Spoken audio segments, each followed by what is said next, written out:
Good afternoon. Today we will have, for those who choose to, we're going to have prayer by Councilman Copeland. And anybody up here want to do the pledge? Let Council Copeland continue. Okay. Council Copeland. If you all don't mind, bow your heads. Gracious Father, we thank you for this evening. We thank you for allowing us to come together as a council and as a community. As we progress the direction of our city, Father, in the name of Jesus, I ask, God, that your peace, your grace, and your love will continue to go throughout our city. God, we thank you for the divine plan you have for the city of Saginaw. Thank you for allowing this council to work towards that goal. Thank you for our community that will continue to encourage us to work towards that goal. Father, in the name of Jesus, we ask that your peace surround our city and our streets. Father, we ask, oh God, that you arrest the hearts of those who are committing these acts and that your love will see them and they will turn themselves in. Father, we ask that you touch the bereaved families of this city, Lord, that they will know that we love them and that this city surrounds them. Father, we ask, oh God, that you will help the hopeless and the helpless, that as we progress for a greater Saginaw, that we will continue to work together as we have to face the truth, that you will give us the grace and the love and the unity and the understanding to face that truth, because it's not about us, but it's for the accomplishments that you have for this great city, the city of Saginaw, Michigan. So, Father, we thank you for those who are here, those who are not here, and just for all of our service members, all of those who work within our communities, that you will just give everyone strength, even as we are dealing with this Delta variant, that you will give everyone strength, courage, and love, that we will continue to work together, that we will get through this and we will see greatness, and we're excited for the future of this city. We pray this in your Son, Jesus' name, amen. Amen.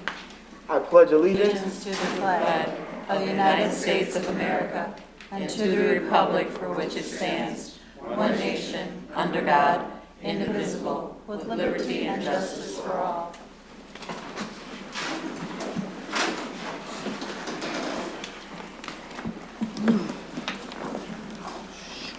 I'd like to say good evening to the audience and to the citizens who are watching on WSG TV.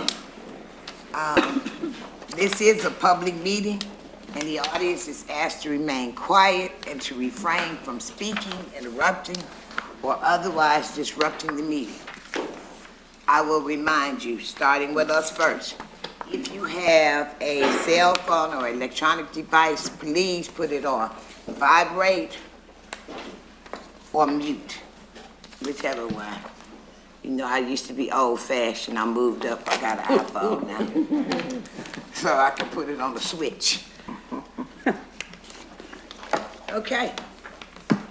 Thank you so much. Roll call, Madam Clerk. Councilmember Lamar Sylvia. Present. Councilmember Williams. Present. Councilmember Bench. Present. Mayor Pro Tem Balls. Present. Councilmember Scherzer. Present. Councilmember Ostash. present. Councilmember Flores. Here. Councilmember Copeland. Present. Mayor Moore. Present. 9 members present, 0 absent, Mayor. Do we have any announcements? I do have one this evening. The city's waste convenience station will be open this Saturday, August 14th, from 8 o'clock a.m. till 12 o'clock noon. It's for city residents to drop off items such as your building materials, and we have recycling for glass, plastic, and paper. Access to the station is on Holland Avenue, and you must provide proof of residency. And Mayor, our next order of business is public input. This is a reminder to all of our public speakers. You have 3 minutes.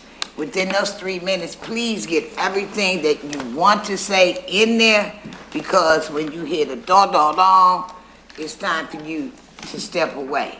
Please make sure that you get your 3 minutes of conversation in. Madam Clerk. Our first speaker this evening is Maximus Jabbar.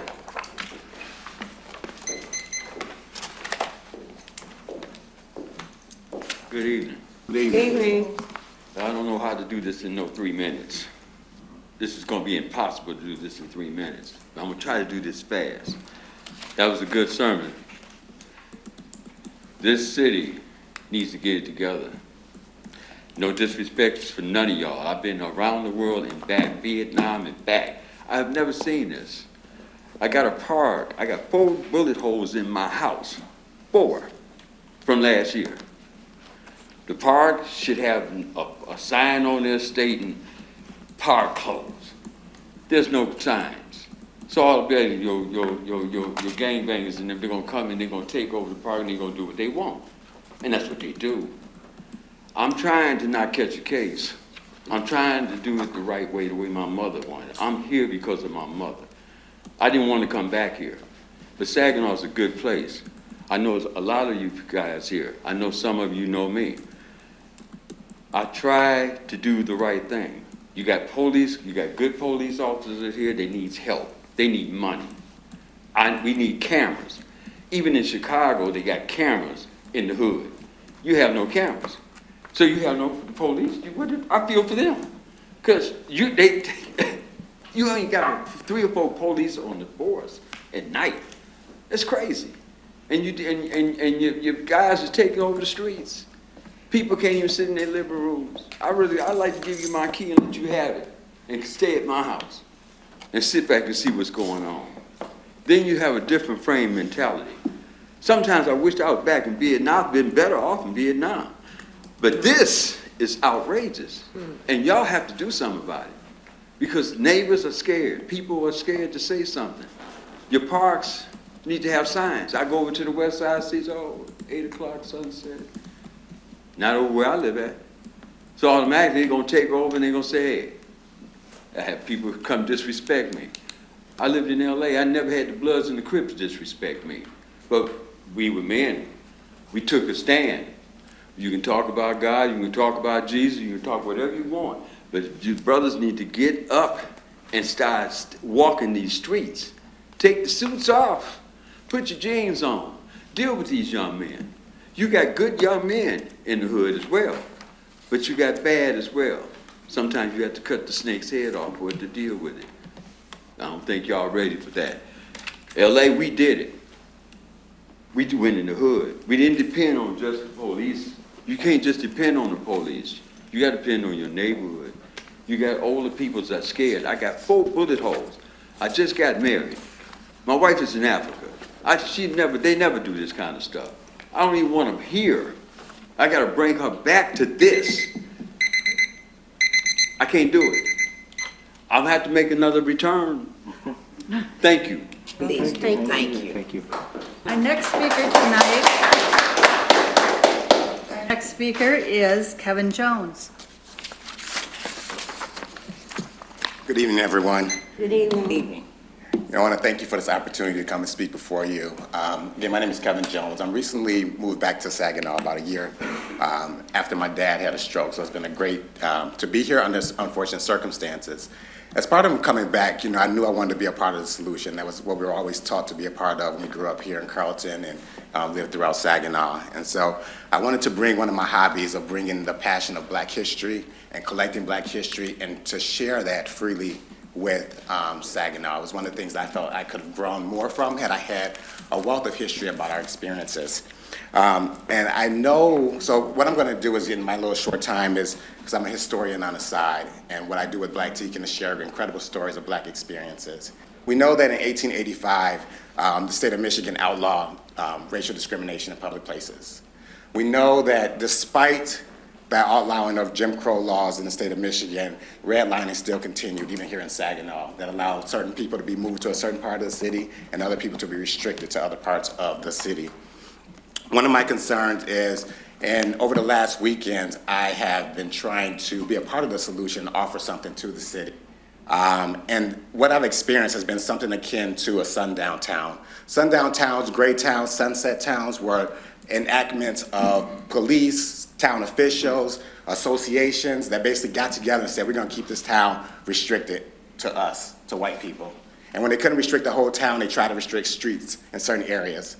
And I feel like that's what I've experienced recently in Old Town Saginaw, at 409 Adams Street, where the police have, parked in front of the parking lot for 1 hour and 29 minutes, all of which was recorded, in which Covenant Security came for 5 minutes, continuing to block the parking lot while we're trying to offer a free event to be a part of the response, to give people something else to do.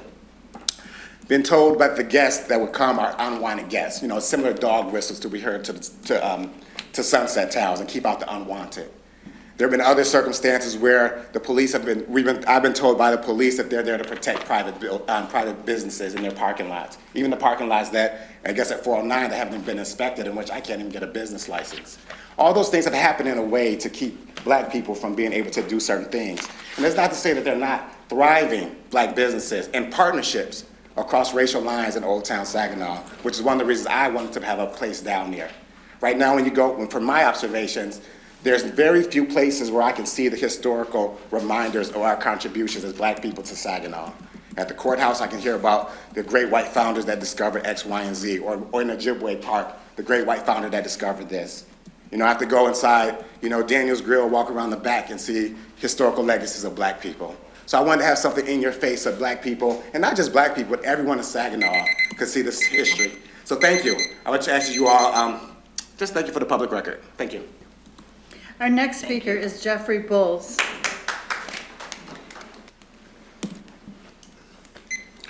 Good evening, city staff, Good evening.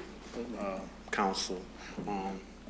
As you're aware, as I said last meeting, that I would be here every single meeting to remind you about the need for a public discussion on ARPA.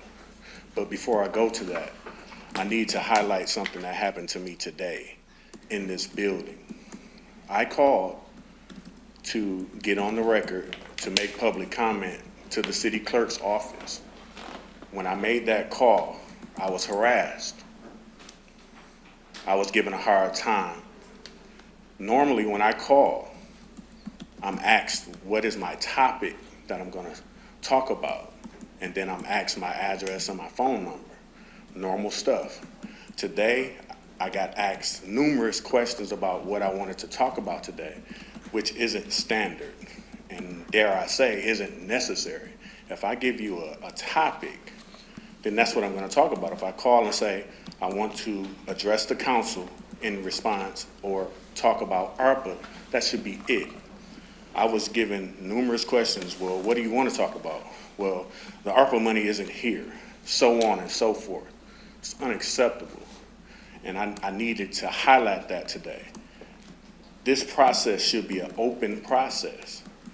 It shouldn't be a process where somebody's given a hard time. I'll even go further. The process that's in place shouldn't be in place.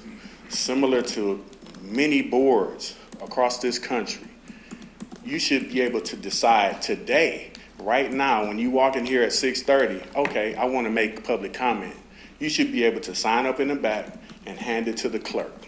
That should be the standard, and that's something that I want to push for today. But on to my comment that I wanted to make about the violence that the gentleman just talked about in our city. It's a terrible thing, and hopefully we can all come together and come up with a solution to that. My suggestion is that it goes back to the ARPA discussion. The things that will help us with the violence in this city, we need money for. When you talk about community centers, you need money for them. And other things that can employ the youth, can give them something to do. That's paramount in the ARPA discussion, and that's why I continue to push that conversation. Please don't hesitate to get this conversation going. And in particular, you need public comment. You need public comment. Have a separate ARPA discussion with the public. The public has some great ideas. I've been polling on ARPA myself for 3 months. Thank you. Thank you, sir. Our next speaker is Audrey Beatty. See her earlier. Audrey? I don't see her. I don't see her. Let's go to Philip Graves. You're next on the list.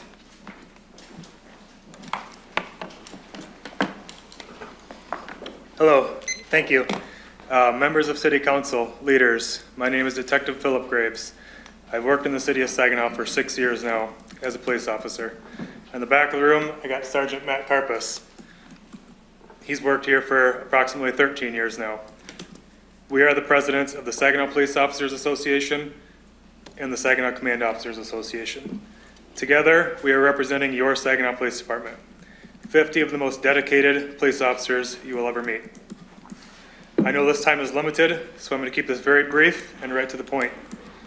We are currently experiencing, as you are all aware, a wave of violent crimes in this city. Shootings, assaults, homicides, robberies, and a multitude of other quality of life crimes.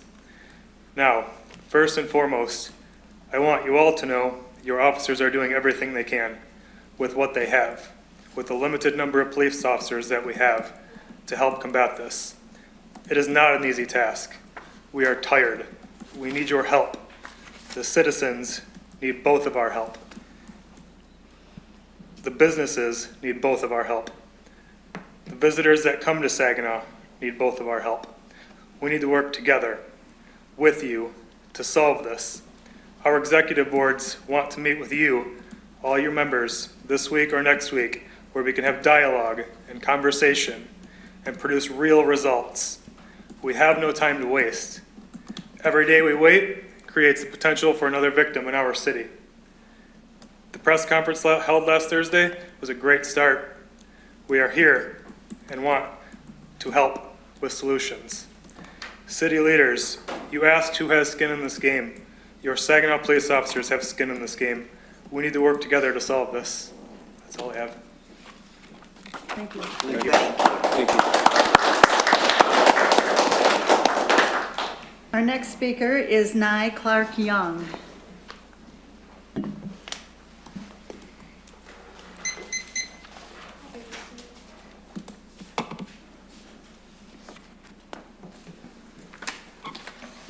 Hello, everyone. I know I was supposed to turn that in by 4:30. I didn't make it.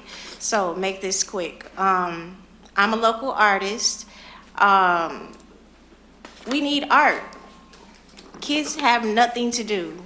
We sit here and we blame, we figure out why is this happening? Oh, is this happening?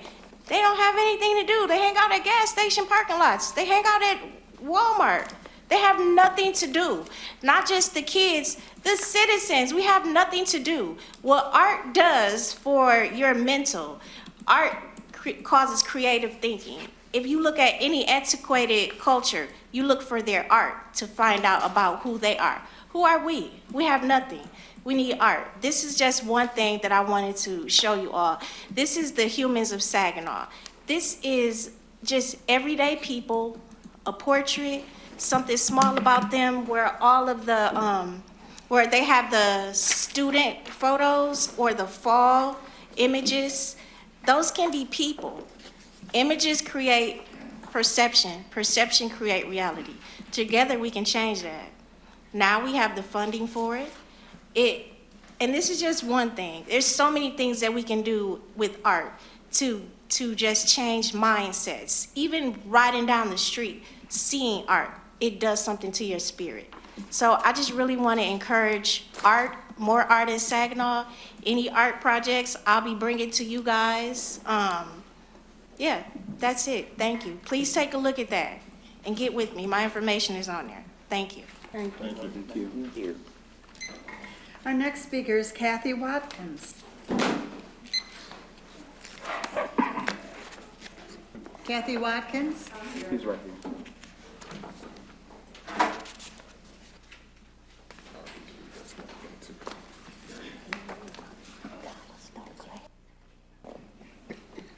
Good evening.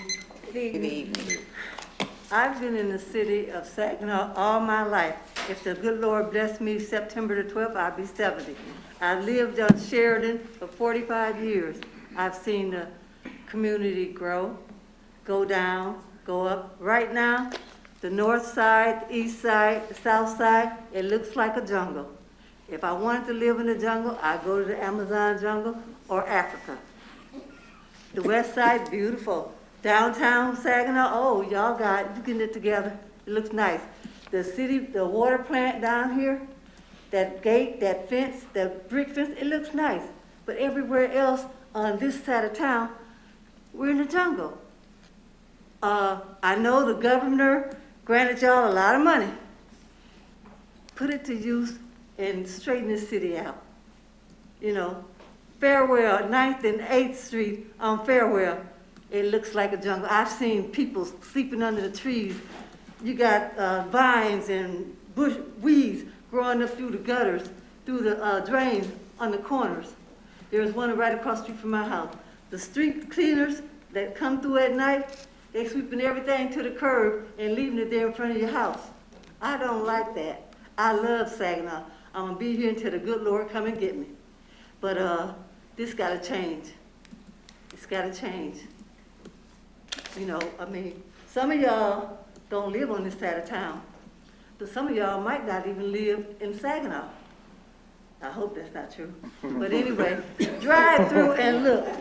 Wisner and Williamson, they just now trying to tear down Baker Perkins. How long Baker Perkins been closed? 30 years, maybe 20 years? It's terrible. Norman Street, you got along the railroad track, you got weeds growing up, coming over the power line across the street. I grew up in the projects for a hot minute, and it was beautiful down there. Now I'm scared to go down there. You know, you got people's right here on Sheridan and Spruce, that tracks. All those weeds growing up there. You got mattress, lawn chairs, trash dumped out there. The land bank owns some of that property that's torn down houses, and the people didn't pay their taxes, so they took it. Make the land bank, cut the grass. Don't cut the grass just on the corner. I know we need to see. Cut the whole thing like they used to. They used to cut all the grass that the city owns. Do it again.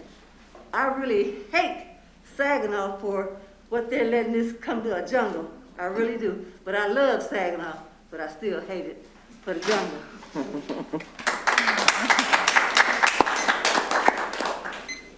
Our next speaker is Tayville Richmond.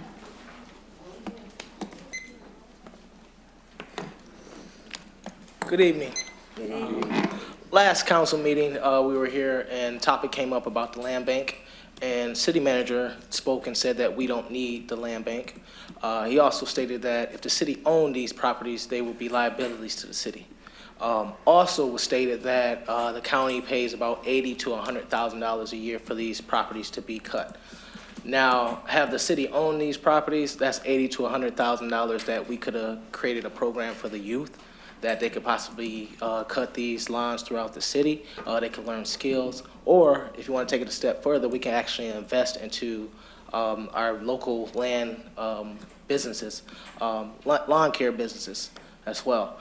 If you look on the Saginaw County Land Bank website, you will notice that, number one, there's no pictures of these properties. There's over 2,000 properties on there as well. So basically what you're saying is that all these properties are liabilities.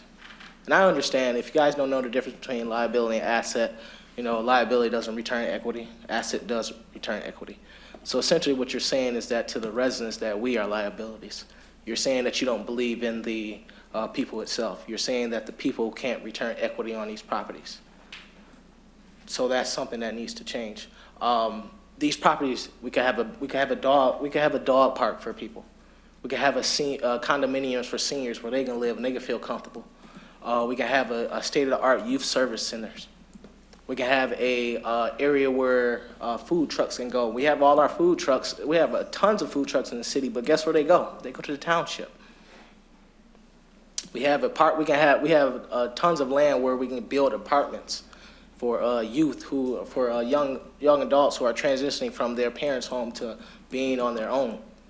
I just gave you guys 5 ideas in under 3 minutes to a bunch of properties that are liabilities. Now I understand there are good liabilities, there are bad liabilities. Good liabilities are, you know, like insurance. That's a good liability because you have to pay that. But essentially, if we don't acquire these properties, then they're just basically, you're saying, like I said, they're bad liabilities. You know, so they're also stated that the best thing we can do is we can have a positive relationship with the land bank. So I would like to know, what does define a positive relationship? Is that just one Zoom meeting a month? Our residents, they have trouble with the land bank. They even stated that after they acquire one property, they can't acquire multiple properties after getting one property. There are tons of entrepreneurs in our city that want to develop real estate. People can go into the city of Detroit right now and spend $10,000 and buy as many homes as they want. They can go in different cities and do that. but they want to invest in their city. So essentially what you're doing, you're losing people. Thank you.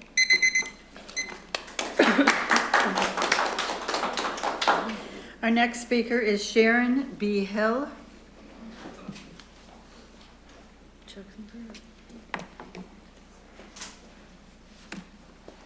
Good evening. My name is Sharon Hill. I would like to thank you all for allowing me to come out and speak with you on the cost of the rubbish. I'm speaking out because I'm on fixed income. I know it's once a year.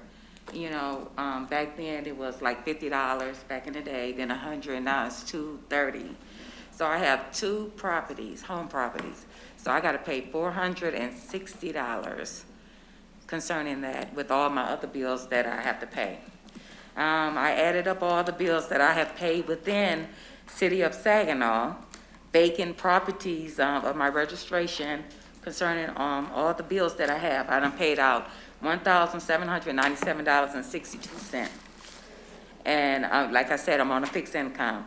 So I'm just coming out to speak out concerning the rubbish that we, have. And then too, like the lady spoke on, they dump in trash. It's wrong for doing that, but it's just there. It's not, no one's going to pick it up, and that's rubbish. It's wrong to do that, but yet, like I live on Sheridan, and the street that she was speaking of, is so much mattress and just everything out there. It's on the outside of town, and it's really bad. It's terrible. So I'm just, thank you for listening. Thank you. Our next speaker is Edward Earl McQueen Thomas. Yes, I'm just here concerning about some lawsuits. I have many lawsuits in the district in the circuit in Saginaw, and I wrote Judge Jackson 2 or 3 times. He writes me back, so you got to find a lawyer. I went down to Eastern Service of Michigan. They still they said they can't take the case right now. I have a bankruptcy case in Bay City. I had some cases in Saginaw, Social Security, Merck, and Pfizer. I had 2 strokes, 2 heart attacks. I was in prison for 4 years. They never paid my money back. I have a lawsuit in the Court of Appeals about that and the bankruptcy case. But my main thing is Judge Jackson is not appointing any counsel, or maybe even Judge Huffman in the district. Judge Jackson's in the circuit. Again, I had lawsuits in the 5th, 6th, and the 9th judicial misconduct complaint where they appoint you a U.S. attorney. But here in the state courts, they're not appointing counsel. Again, Judge Jackson. I still write them and I ask them. And then Legal Service Eastern Michigan won't take the case. I have many lawsuits I have been fighting, but I'm just concerned the ones in Saginaw. Again, I have other issues like St. Mary's doesn't have a pharmacy that you can go to. Covenant does, with a pharmacy anybody can go to. St. Mary's does not. On Hospital Road, they don't have an emergency room on Hospital Road. That's the first hospital was in Saginaw as far as I know. The streets is messed up. They don't spray the mosquito spray. I have to call them to spray the roads, mosquitoes, and the grass is not cut at these old houses or these vacant places where houses used to be at. So those are my issues pretty much. Again, is the judges is not appointing civil counsel. I have a file of my lawsuits and stuff I put on record here. I have judges I'm in contact with the same files. I'm now going to the House Judiciary Committee because I filed a judicial misconduct complaint in the 5th, 6th, and the 9th Circuit they gave me some money, then they denied the case. So I'm going to the House and the Senate Judiciary Committee on those. I have other lawsuits I'm fighting. When I was in prison, I caught bug. I got a lawyer for that. Now I'm trying to get a lawyer for a false arrest in Bay City, where they arrest me not once but twice for the same crime. And so I'm trying to take care of that. That's about it. Again, I'm trying to get Judge Jackson to appoint me counsel. and of Chief Judge Jackson, Chief Judge Hoffman in the district, Chief Judge Jackson's in the circuit. Thank you. Thank you. Thank you. Our final speaker tonight is Cassie Zimmerman. Good evening, Mayor Moore, Mayor Pro Tem, City Council members, City Manager and staff, and everybody in the audience today. My name is Cassie Zimmerman, and I am with Saginaw Future. I'm involved in a number of things in the city, but today I want to talk to you about what we're working on in the Planning and Zoning Department. I work alongside the city planner, Bob Goleen, sitting back here, on a variety of department duties, but one of the most important areas that we're working on right now is the update of the city's master plan. I'm here tonight to provide a brief overview and let you know what a master plan is and its purpose. First of all, I wanted to mention that there has been a lot of discussion about the ARPA funds or American Rescue Plan Act. Though the master plan is a long-term planning tool, it plays a role in what projects should be addressed in the short term as well, which includes projects that are eligible for ARPA dollars. So it is a very important document for the city. So what is a master plan? Every community has or should have a master plan. It shows an overall vision of what the city, of how the city will develop. It's focused on the built environment, which primarily looks at land use and zoning. So those regulate what type of buildings can be built, how they look, how much parking they need, and what use the building has. So it guides what each area in the city can be. For example, in a neighborhood, it would be zoned so that a big factory that emits a lot of pollution and noise and brings a lot of vehicles cannot locate there. It guides what can be, master plans should also include additional elements, and the city's master plan update has plans for improving non-motorized transportation like bikes, as it has been a topic of discussion for many years, and it's showing up again in our surveys this year as well. We did a study to determine the best locations for bike paths to connect all the various neighborhoods throughout the city, and we also had another study to determine the city's parking needs. There was a housing study completed as a part of the master plan update process to analyze the current housing options in the city. It projects the demand for housing now and in the future. It found that a majority of homes are older with 3 to 4 bedrooms. While there are apartments and smaller homes, there aren't enough in the city right now. There is a need for more small homes, apartments, and other style of housing such as townhomes, duplexes, triplexes, etc. There's also a growing demand for senior housing. We're also working on a recreation plan that is looking at park improvements. It's really important for our input from our citizens so that we are able to plan for the projects that are most meaningful to those who live here. So we're asking for the public to fill out a survey. Each of you at council have received surveys. The survey is online right now at the city's website. And we brought a few handouts right now that you guys are all welcome to. Thank you so much for having me. Reach out to Bob and I if you have any questions.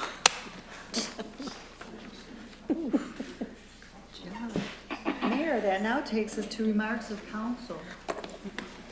Council members, you are limited to 3 minutes as well. Please get all of your comments in, everything that you'd like to talk about within that 3-minute period. Tonight, we will start our comments with Councilwoman Bench. I'm sorry. That's okay. Well, good evening, everyone, and thank you for being here. Thank you very much to our speakers. Mr. Jones, I had an opportunity to stop by and see your collection, and it is a fantastic collection, and I just thank you very much for sharing your passion with Mr. Bowles, if you have 3 months worth of polling information, please make sure that the city council or the city manager gets that information before our September 17th strategic planning session. I'm sure that we'd all like to know what information you've been able to compile. Ms. Young, it's nice to see you, and I couldn't agree more with you about the benefits of art and what good it does for our youth to be able to have artistic outlets. So if there's anything you're working on that I could be a help with, you know how to get a hold of me, and I look forward to having a conversation with you in the future. Ms. Zimmerman, thank you for being here about the master plan. It is very important that we get people's input for the master plan. I also want to thank Ms. Zimmerman and her friends at the Great Mural Project. Because speaking of great pieces of public art, we had the unveiling at Estrella Bakery, and knowing that family and that being our family's bakery, it was just such an amazing moment to see that complete and that project there, and it was just such a happy moment. So I just want to thank you guys for doing that, and keep up the good work. And I think the only other thing I want to add is that we continue to hear a lot about the land bank, and all I can say is that I hope that those concerns and thoughts and ideas are making their way to our county treasurer. That's where they need to go. We have a limited amount of influence over their activities, and the people you want to talk to are definitely our county treasurer, maybe your county commissioner even, and just make sure that you're attending those meetings and telling them the same things that you're saying here at the podium, because they're the ones who can really change the policy there that you don't like. So that's all I have. Thank you. Thank you. I was told to go back this way, but I'm going back this way. Our next speaker is Councilwoman. Thanks, Mayor. And I want to say thanks to our public speakers and those watching at home and on YouTube. I truly appreciate when individuals come in. I don't think I've seen 11 people in public input in a very long time. There you go. I know the pandemic kind of ceased some of that, but we still had public input while we were virtual. So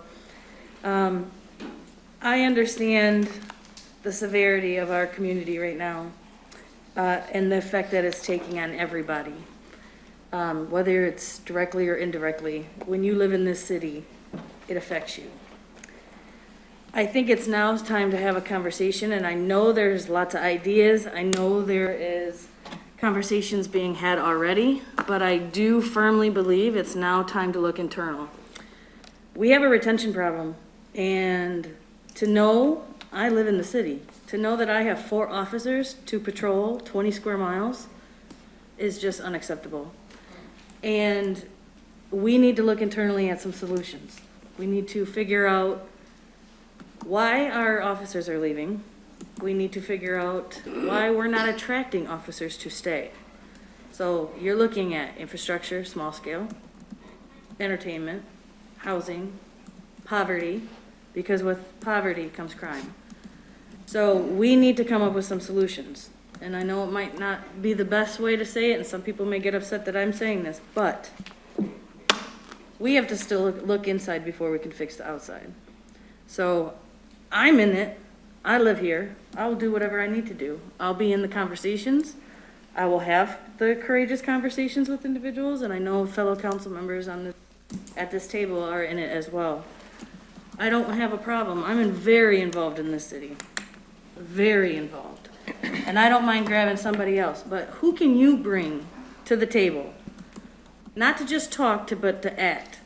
We have Citizen Police Academy, we've got Bridge the Gap, we've got mentor opportunities, we've got the Youth Development Corporation. We have the opportunities here.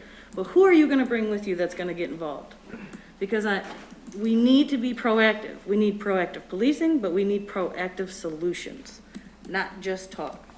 So I hope that things get better, and I totally appreciate Maximus Javar for what you're saying. I don't know if he's still here. Yeah, okay. The comments you made, because it's true. We have a great presentation today from the Urban Tennis Foundation on the new courts and the pickleball courts. I think I got them both. That is, what? You got it right. Yeah. Where we'll all go play and learn tennis from the pros. But we have opportunities here, and we have people who want to invest, not just for entertainment or recreation, but businesses. People want to be here, so please get involved. Thank you. Next, we have Councilman Ostash. Okay, so it's coming my way. Well, everything that Autumn just said tonight, it's really exciting to see everybody that came out and to have this many speakers come in, because I know I'm not gonna make my 3 minutes tonight. I'm going to reiterate and support my colleague sitting to my right and everything that she just talked about. And I will be in skin in that game as well. I live in the city of Saginaw and I live on the east side. So some of the speakers that were here tonight, I know what you're talking about. I know about the trash in these various lots. And I also want to say right now too, because a lot of these lots are owned by the land bank, but if you don't know about the problems, then sometimes we can't fix it. So I do report them. I'm out in my neighborhood constantly. We have gotten other neighbors involved as well. So sometimes it does take a few neighbors to get some trash bags out there and take care of the neighborhood. But also too, just to let you know that the land bank meets every other month. They meet at 7:30 in the morning. They meet at the Horizons Conference Center, and their next meeting is August 31st. So there's where you want to show up and talk to their board and talk to their commission that sits on that board. If you Google them or actually go to the county website, you can look up the county land bank and it'll show you every single board member that is on that committee so that you are familiar with the folks that are serving your county and your city. I'm going to try and get down through the list here of everything I wanted to say tonight. I'm just throwing it out. I'm just happy to be back here. I was virtual last time and it was very, very difficult. Maximus, so again, you're hearing your concerns at the council table, so thanks for coming. Kevin, you talked about some things in the city and things that we've lost. My God, we didn't even preserve Stevie Wonder's area in his home. It's in even the block in that area of town. It is not. It's in disarray, and that's really disheartening to me. And I live on the east side, so every once in a while I take a ride over there. Jeffrey Bowles, we've had conversations. I hear you, like Councilwoman Bench said too, or not, was it Bench? Bring some of those ideas so we can see that stuff, because right now we can't see what you guys have been collecting. Art in the city. I'm 100% on board, and when I saw that you were going to be here tonight, I was just reading the review magazine from MML, and it's on their website. You can get that as well. And what they were talking about was pillars that build a strong community, and art is one of them. And I'm with you wholeheartedly on that. I just got back from Provincetown, and if you're not familiar with that area, full of art districts and galleries, and the folks go out there because the light is so pure on the Cape. So, and I visited a lot of the districts. So I'm applauding you for bringing that forward. And I know there's a lady that's sitting right next to you that does mural projects. And like I always say, it's network, and try and get things, get people together. So thanks for coming out and talking tonight. Tyvel, that was you're spot on, but I think it also goes into some of the things that I wasn't going to make it, so I'm sorry. But thanks for everybody for coming out. Next, we have Councilman Flores. Hello, Saginaw. I've had a pretty active 2 weeks since the last time that I've seen a lot of you, and I am concerned about the state of our city. I think that we are in a crisis right now. I don't know how much of it has to do with this $26 million that's coming in. I don't think any of the violence has anything to do with any of that. But I understand that folks are interested in this ARPA money, and that we'll work hard to make sure that the necessary resources go to the people that really, really need it.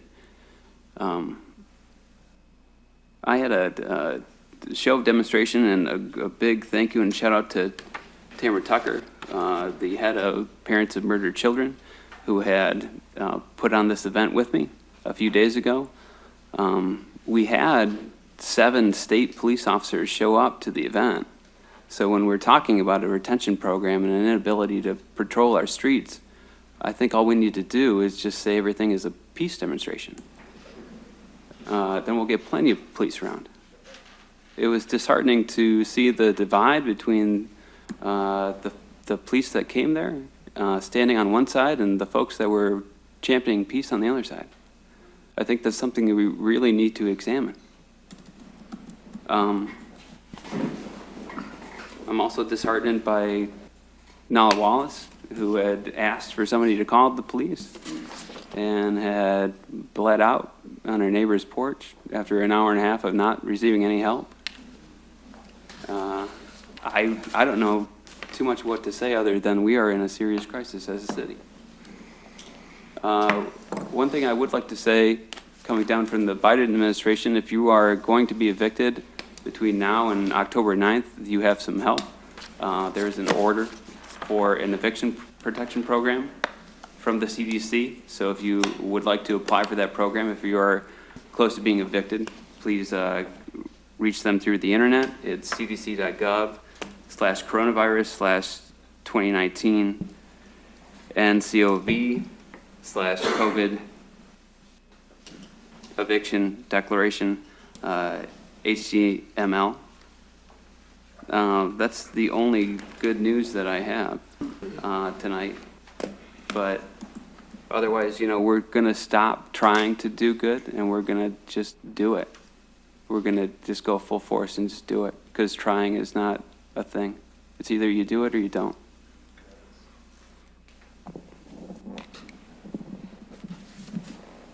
Are you through?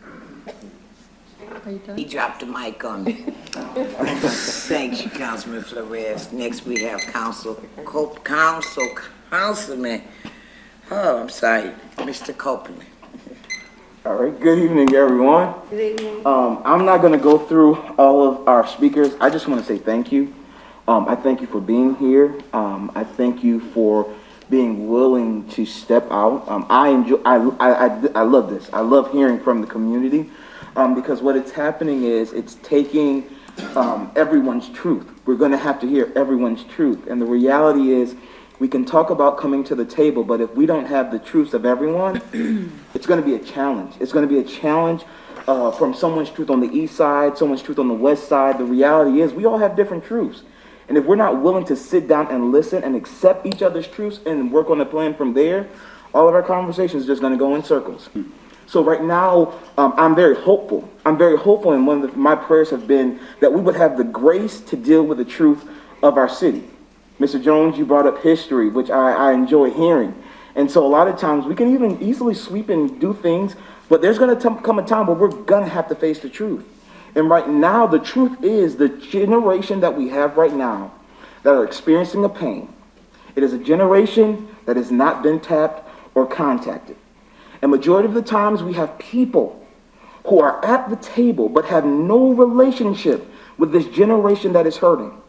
I went around to the city to pray, and I end up walking on a group of young men at the basement of a community center playing basketball. It was their prevention program. I asked them, I said, well, what do you know about the city of Saginaw? And they said they don't know anything. They don't know who runs the city. So we're having conversations at a table, but these young people who are the ones who know these young people who are being killed, we're missing it. Most times the experts of poverty and of changes and of hurt are the people who have actually experienced that. And so we do not have them at the table, finding them a space, even though we know the policies, we know the ordinance, we know the resolutions. But if we don't make sure that they have a spot at this table, at these meetings, at whatever we're doing, it's going to be a waste of time. So I believe in this city. I have faith in this city. I believe that the gates of our city are being rebuilt. They are going to be strengthened. And it's going to have to be the community and City Hall working together. It's easy. I'm new, but I find myself being defensive sometimes. It's children dying. I can't be defensive. It's not my life being lost. We have to put our defenses down and listen.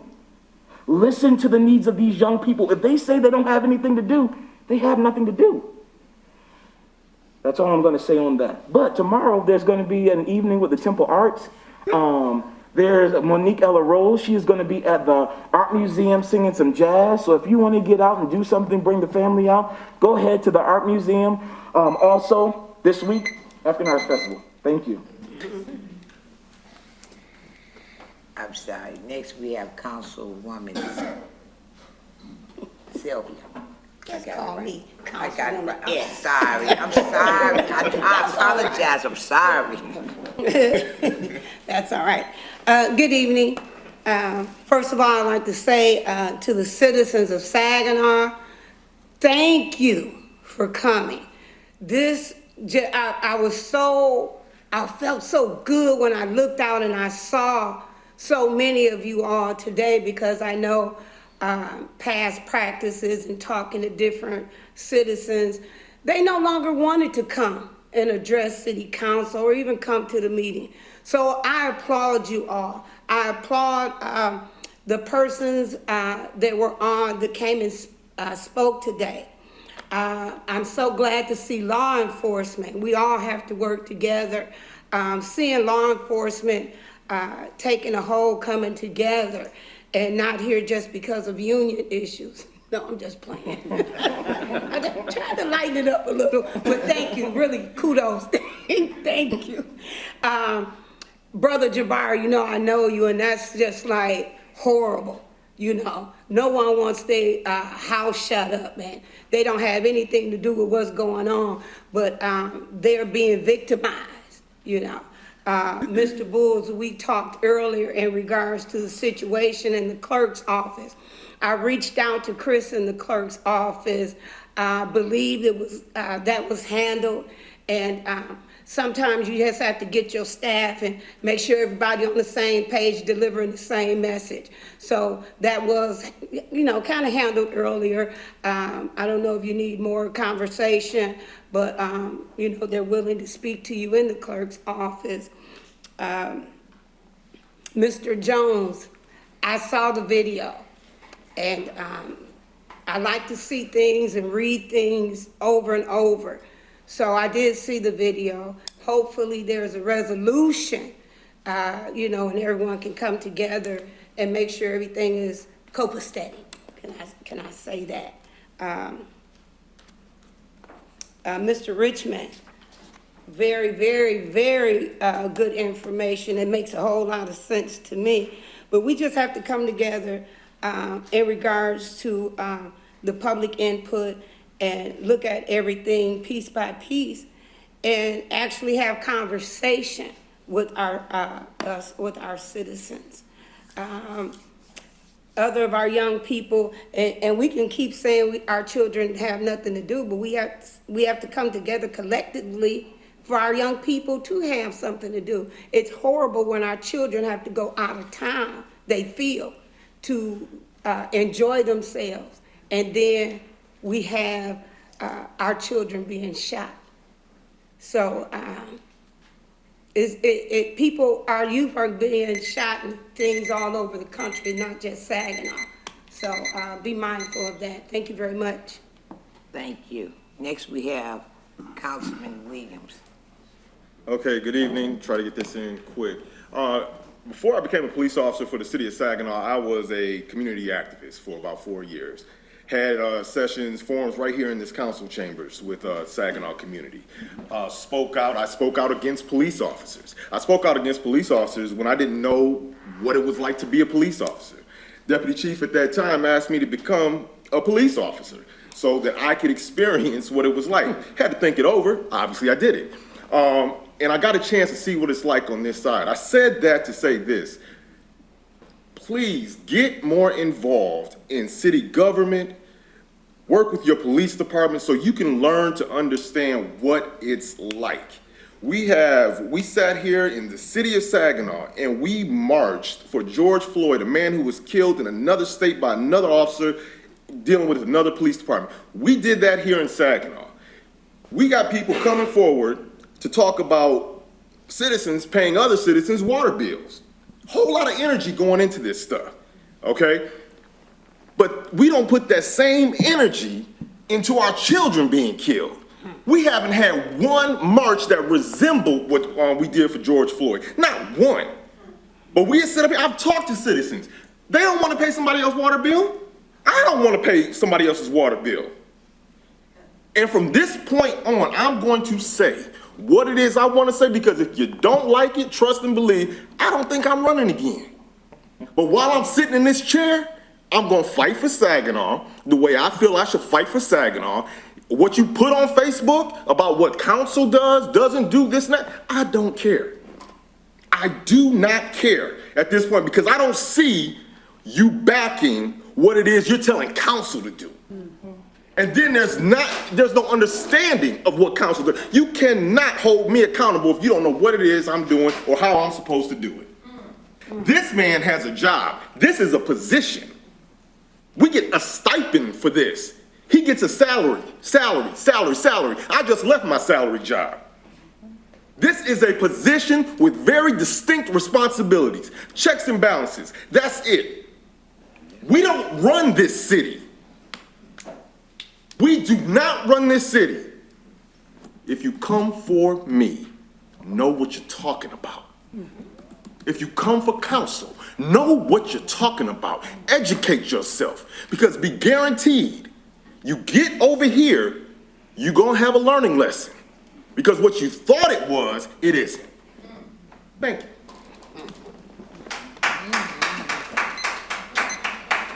Thank you, Mr. Williams. Next, we have Mayor Pro Tem Ball. Thank you. Thank you, citizens, for coming to the city council this evening, voicing your concerns. Hopefully, we'll get the answers. If you don't, then you may be the person that need to get out there and do the work to get the answers for the problem that you may be experiencing in our community. I understand what these kids are going through. I've been a mentor for over 30-something years in the Big Brothers and Sisters program. These kids don't have no father at home. They don't have nobody mentoring them to teach them the right way to go. The only people that do that is the other kids. You get two or three, four kids together, any type of suggestion could come along to do something stupid, like dropping a rock over the I-75. That's what kids do. But then they end up in consequences in situations that they don't know how to get out of, or either somebody's life may be gone. In Saginaw, we have problems with kids and guns because we don't have nobody to take them guns from them. I've had 6 little brothers in the last 30-some years I've been in the Big Brothers and Sisters program. Only one of them got out of line. Just so happened that day I tried my best to work him out real good. It was 4th of July, I'll never forget it. I built decorative ponds and waterfalls. That's my hobby. So I took him and we worked all day. He had the wheelbarrow. He pushed that wheelbarrow. He pushed dirt here, pushed dirt here. I paid him. I said, oh, man, he's going to go home and fall out. No, he went home, changed clothes, and went down on Hammond Street. And next thing you know, some police gave him a wedgie and told him to get his little butt home. Ain't had no problem out of him since, out of the 6 little guys I had. What I'm saying is that sometimes, man, we got to get involved in these kids' life before they end up being those criminals. Everybody can talk about what the kids are doing, but who is getting involved in the kid's life? We know we got 2 or 3 generations of kids with no fathers at home. We got 2 or 3 generations with kids with families in prison. The grandfather, the son, and that son. So we got a great-grandfather, his son, and his son in jail right now in the city of Saginaw. We got that because we don't have nobody telling these kids to do the right thing. Association brings about assimilation all day long. You hang around knuckleheads, you're going to be a knucklehead. It's just that plain and simple. You hang around people that's doing something positive, you end up doing something positive. That's why I'm here on this city council, and that's why I do the things I do in the community. Before I even thought about being on city council, I've been in the Big Brothers program for 20-something years. I've always been a mentor trying to help our youth out because I know it's the right thing to do. We got an organization called Youth Build where we're trying to teach kids skilled trades in the city of Saginaw. These kids, they scared to learn something because they haven't seen it generationalized in their families. They ain't seen no father go get his toolbox. They didn't see a grandfather go get a toolbox. So now all of a sudden we got the opportunity to teach kids these things, and they're kind of resistive to a certain extent. But they're going to get it. They're going to get it. But what I'm saying is that we need to get involved in a kid's life, and we guarantee that they will change. And we need to put some of the Harper money in those same areas. Thanks for letting me share.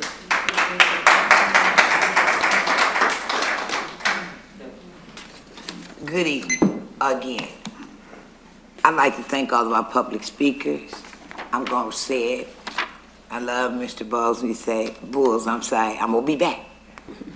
I love hearing it said, and I love hearing you saying what you're saying. But it's time out. No more talking. No more talking. Councilman Williams summed it up. I'm taking back what's mine. Are you with me or against me? It's all about us working together. The officers are here. Yes. We can't pay them what they need to be paid, but they still come to work. All I ever hear is what I haven't done. Can I hear a little bit about what I have done? Because I've done a lot and will continue. You know why? Because I got skin in the game. You ain't got skin in this game with me today. I'm just like Councilman Williams. I don't want to hear it no more. If you can't give us some solutions instead of browbeating us and beating us down, if you only knew, if I equate what I get paid and for all of the work I do, I make 2 cents an hour, okay? But it's not about the money. It's about you all. I love my city. All I ever hear is, where's the mayor? She's not talking. She don't get on Facebook. For those, if you didn't know, no, I don't get on Facebook. No, I don't. I got my own face to look at in the morning. And I don't need to be hearing about what I don't do. I was real quiet and still because I was listening to gospel. I'm going to continue to say, prayer is going to be part of my answer. It's part of my answer, prayer is. And the other part is, we got to learn how to love one another. That's for real. Because we forgot that part about this. So, you know what? I want to thank all of my public speakers because you had a word for me. You always do. But now I got a word for you. If you're not part of the game changing and don't want to give me your 2 cents, stop talking at me. Talk to me. I'm going to keep saying that one. And for all of us out here, I know all about the trash. Baby, we're going to do something with that. I just got to figure out. We got to get some money. We working on it. The city manager, while everybody think he's not working, let me tell you, he's working. He's working trying to get stuff, and Lord knows, it's not easy. It's not easy. We don't have the population. Thank you so much, Madam Clerk. Our next order of business is reports from the city manager. Thank you, Madam Clerk. So a number of items, and we do have, I don't want to take up too much time because we have a really good presentation or an update this evening for you all. First item, I don't think I said that we don't need the land bank. What I said is the land bank does not have to exist. The treasurer decides to create the land bank, can be dissolved in the city. Prior to the land bank coming in the city, I know a number of people who worked for the city for that long could tell you that the DNR used to own those properties in the state of Michigan. You have a lot more input now than you did when the DNR owned those properties. And I have 2 examples regarding the proactive involvement with the land bank. The Saginaw Basin Land Conservancy has been working with the land bank for a few years to clean up lots. They're doing a lot inventory now, and vacant property inventory that they just sent today. They've been working with the county land bank and our GIS. And after last council meeting, we had a few people sign up to talk about historic buildings and properties in the city. Alex Mixter, who's the chair of the HDC, Historic District Commission, contacted me and wanted to meet about some ideas that he has. And he has some really good proactive ideas on what can be done to work on historic properties, buildings owned by the land bank, and even homes owned by the land bank. I think the energy that he's putting in that is a great example of how you can do that and work with them. And I told him at the meeting that I think the city will support his ideas, and we can provide that support to the county land bank if that's something that he's working on. His ideas that he's talking about, what the SLBC has done with the land bank, that's a lot of volunteer focused work, and that's where you have an opportunity to get involved. The other area, and we did mention it during the press briefing, is the neighborhood associations. I know, hopefully COVID did not impact that membership from not having meetings, but we all have an opportunity to attend those meetings when they're back up and running, and that's a way to get involved in every neighborhood. Sadly, even pre-COVID, city staff attend those meetings, the fire department, the police department, inspections, administration, and there were times when we outnumbered people from the neighborhood that attended. And I think that's an opportunity for people to get involved, and hopefully we can help rebuild those when they start to meet in person. I know some of them already have started to meet in person as well. I did also like hearing about the different art space and art opportunities. I think that's a great opportunity for youth, as Ms. Clark-Young mentioned. And I would, people who are interested in that, I would point you right to Cassie Zimmerman sitting in the audience today, because she's done a lot of work on the Great Project and other art projects in the city, and she can provide a lot of information about those activities. There is another art space that we have is going to come up in Old Town that's been worked on by, I think, Jamie Forbes, Thor Rasmussen, and members from the Pit and Balcony are all working on that and trying to move that forward and get additional grant funds as well.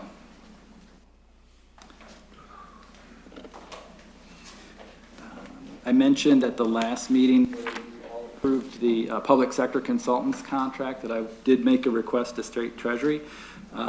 They responded last week. They will probably pick up about 75% of the cost of that project. So that cooperation that we have with Treasury has paid dividends for us. The two of the studies that Ms. Zimmerman mentioned, the parking study and the housing study, Treasury paid 100% for both of those studies. So those are relationships that we've been working on with Treasury and the governor's office for a long time. And we're starting to get those benefits as we come through.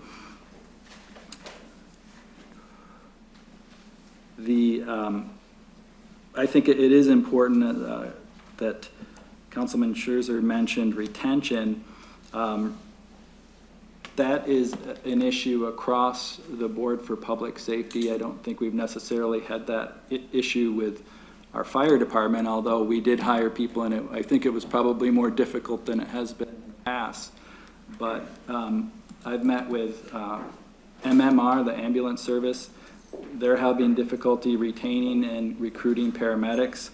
Saginaw County 911 is having difficulty recruiting staff and keeping the staff. I don't just watch what I see on Channel 12, so a lot of publications come in, and across the country, I read last week, there's been a 45% increase in police retirements across the country, 200 departments surveyed. There's been a 20% increase in resignations of police officers. So that's what we're seeing, as several council members said, this isn't unique to Saginaw, but it is an issue that we can work on. And I think I'm glad to hear several of you talk about moving that forward. In the consent agenda, item 13, Councilman Lamar Sylvia asked about the sidewalk. So I did forward her a photo. I probably should have sent it to the rest of you, but the sidewalk that's mentioned in there is a connecting sidewalk that goes by the Anderson Enrichment Center and connects the park. So that's the sidewalk that's running through there. And it's in front of the tennis project. So with that, I would like to ask the foundation to come up, and they have an update for you on the project they've been working on.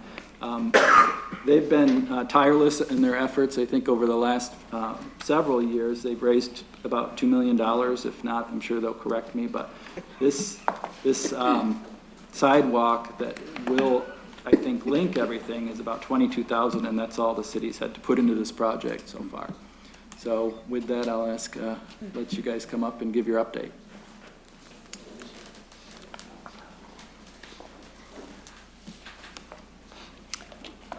Whew. Good evening, Mayor Moore and council members. Good evening. I have to admit, before we start, my heart weeps a little bit to hear some of the stories and some of the angst that people are having, and we hope that we're part of the solution. I'm Ken Lucchero, Secretary Treasurer, and this is Farrington Douglas, my partner. He's the president of the Urban Racquet Sports Foundation. We're the original founders of the original one that started here in Saginaw, and we've gone through a couple of name changes. A few years ago, we became the Urban Tennis Foundation because we were reaching out to adults, so we wanted to get rid of the word youth in there. And then a few months ago, as part of our project that we're going to tell you a little bit about the update, we changed our name to Urban Racquet Sports Foundation. And that was to better coordinate with the pickleball, to make it more inclusive with all the pickleball people. So I didn't want to tell them that we're a tennis group only. So I'm going to talk pretty fast. You have pretty much all our remarks in a handout that you can look at later if you miss something, but we'll try to keep this brief. We're pretty excited about what's going on, and it's not easy to keep things brief, but we'll go into, we won't go into the detail of our last meeting here. Can you believe it was almost 2 years ago? And wow, a lot has happened since then. So we'll move on. I understand each of you has gotten a PDF of all the communications that we've sent to our donors and supporters over the last 14, 15 months. And so we won't go into that detail because it covers a lot of our background. So this evening, we'd like to tell you what's happened since then and a little glimpse into the future. But first, we should probably reiterate our foundation, our mission. We're a community-supported charitable organization with a mission to reach and mentor city youth using tennis, and now pickleball, as a tool with love and encouragement to promote character development, a healthy lifelong sport, and provide opportunities to participate in team competition, where tennis and pickleball can be used to remove barriers and provide exciting opportunities in life. As my partner Farrington likes to say, we use tennis as a hook to teach them more about things that are more important than tennis. And that's the basis of our whole passion, is we're just using a tool to reach kids' hearts.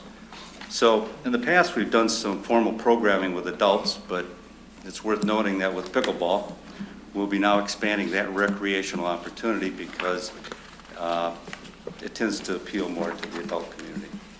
So going back in November of 2019, we began fundraising in earnest. We raised half our budget before the COVID virus arrived. So we lost several months of momentum, and then we renewed our campaign in September of 2020 and raised most of the rest of our $2.2 million budget. And we're still a little shocked at how the money came in. But we prayed about it, and we were blessed. So that was enough said. The engineering and architectural work were done during the winter, and final specs were presented to contractors in February of this year. And there are over 25 contractors that are involved in the project, and with each of them agreeing to donate back 10 to 15% of their pricing back into the organization. So we leaned on them a little bit. We said, you owe it to your community to give back. And so most of them are doing it at cost. In the interest of time, we didn't bring any pictures like we did in 2019. You've probably seen the pictures on MLive. There were a dozen construction pictures there. We received an award from Saginaw Future and an accompanying congressional recognition from Representative Molinar for helping enhance the Saginaw community. And we fully expect that when this thing is up, the USTA, the National Tennis Association, has an annual facility award that across the country, and we're probably going to be in the running for this one, we hope. Just a quick aside about the sidewalk. We really appreciate the city helping us out. That sidewalk was in disarray and it was not in our budget. And so we did pay for it, but I understand that there might be a consent approval of reimbursing us because we are getting tight on our budget. So our plans are to get even more of our citizens involved in both sports at minimal recreational costs to the city and its taxpayers, while attracting some economic benefits to the city businesses. And we think it's an excellent example of nonprofit and municipal partnership, and it's often called placemaking if you've ever followed that around the country. It's a great little movement. Just another little aside, since we're talking about the sidewalk, with all the construction going on, the parking lot has become shambles, as you well know, with heavy equipment.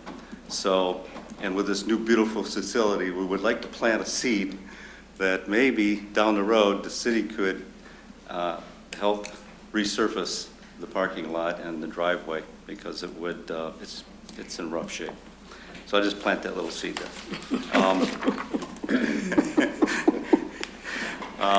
Well, we figure if we can raise 2.2 million, maybe you guys can come up with a little bit of something. We appreciate the 22,000. Farrington, why don't you give them a little glimpse about some of the planned activities that we're going to be doing once this thing gets open? Well, I just feel like the muscle, and he just, you know, he says everything. So, but in all honesty, as briefly as I can, this project started 15 years ago because we wanted to reach the kids. I had moved back to Saginaw, and with tennis as my background, and Ken and I are both Christians, and so we figured, let's get together and do something. And so as a result of it, we had a dream, and he always says, dream bigger. And so at this point, we have accomplished something that it was just a vision, and the best is yet to come. But to also be here and to hear about you guys and what you do for the city. I think there was a sign up some years ago that said Saginaw Awesome, you know, and so I'd like to say that we are a part of Saginaw Awesome.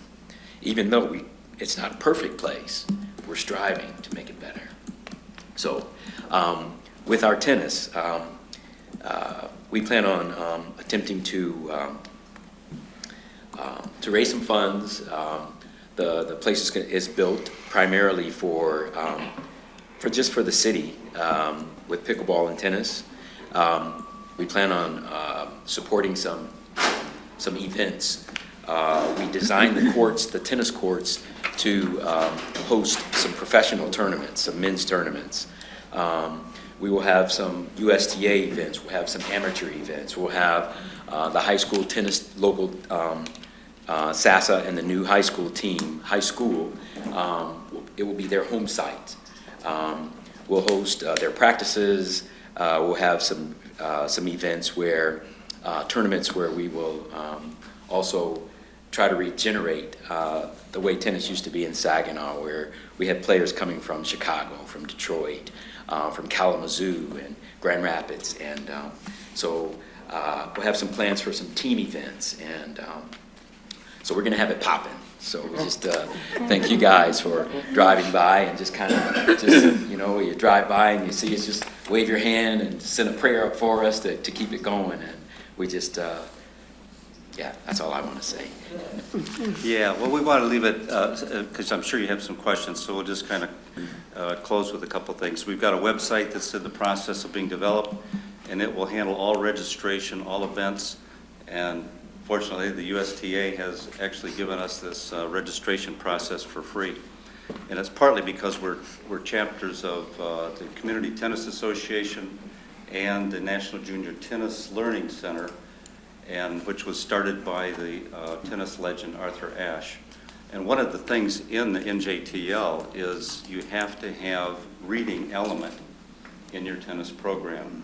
And so our kids are all given a book, and they have to read and answer questions the following week. It's just part of what Arthur Ashe wanted to see. We also are going to become members of the Pickleball Association and the National Recreation and Parks Association, that is quite municipal oriented. So quick comment here on the last one of your pages there is about security. We designed this facility so that you have to go through the new building to have access. And the reason for that is, well, it's all anyone has to do is merely walk through the building and check in at the pro shop and say, hi, I want to go play tennis or I want to play pickleball, and go ahead, there's your court. The reason we wanted this kind of security access is the old tennis courts were beat up with skateboards, bicycles, people walking dogs, and petty thievery. And we just said, you know what, we're going to stop that. So it's not an impediment to helping the people. It's just going to be a way to monitor it a little bit. We're going to have the facility open 7 days a week from 7 a.m. to 10 at night. So it's going to be manned by some volunteers, but some paid people. The course will be cameraed, and the Chief Ruth has said that you camera it, we'll be able to monitor it. So it'll be monitored. We're just being precious of $2.2 million. So thank you. There's, on your last page there's some things, well, there's actually some announcement we probably should make, because you're the first to hear it. As you all know, there's been a lot of supply chain disruptions in the country. And our construction timeline is a little behind schedule, but we're about 2/3 done. We wanted to have a grand opening at the end of September, but we don't think we're going to make it. So rather than have a grand opening in November, December in the snow, we're pretty sure we're going to postpone it to spring. We'll have everything done, the landscaping will be done, maybe a new parking lot will be done. Just kidding, sorry. So that's, and in the spring we want to be able to have professional exhibitions, food trucks. We're going to have a big public bash. I'd like to bring in a giant crane and have a ball drop so kids can go crazy collecting balls, but we'll cross that bridge when it happens. So thank you for letting us be a part of the community and giving back to the community. Yeah, we appreciate all that you guys have done for us. We've worked quite a bit with this gentleman here, and we were quite surprised when we had put our plan together, and we were told that there was some additional land available to us, and we've just been keeping our heads down and just grinding, just having a good time. Thank you. Questions?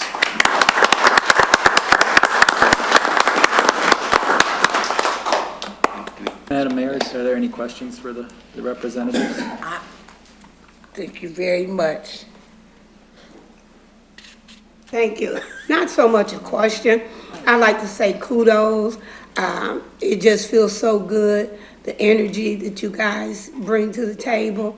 And I look forward to touring the facility. I cannot play tennis, but I do have one question. I don't know pickleball.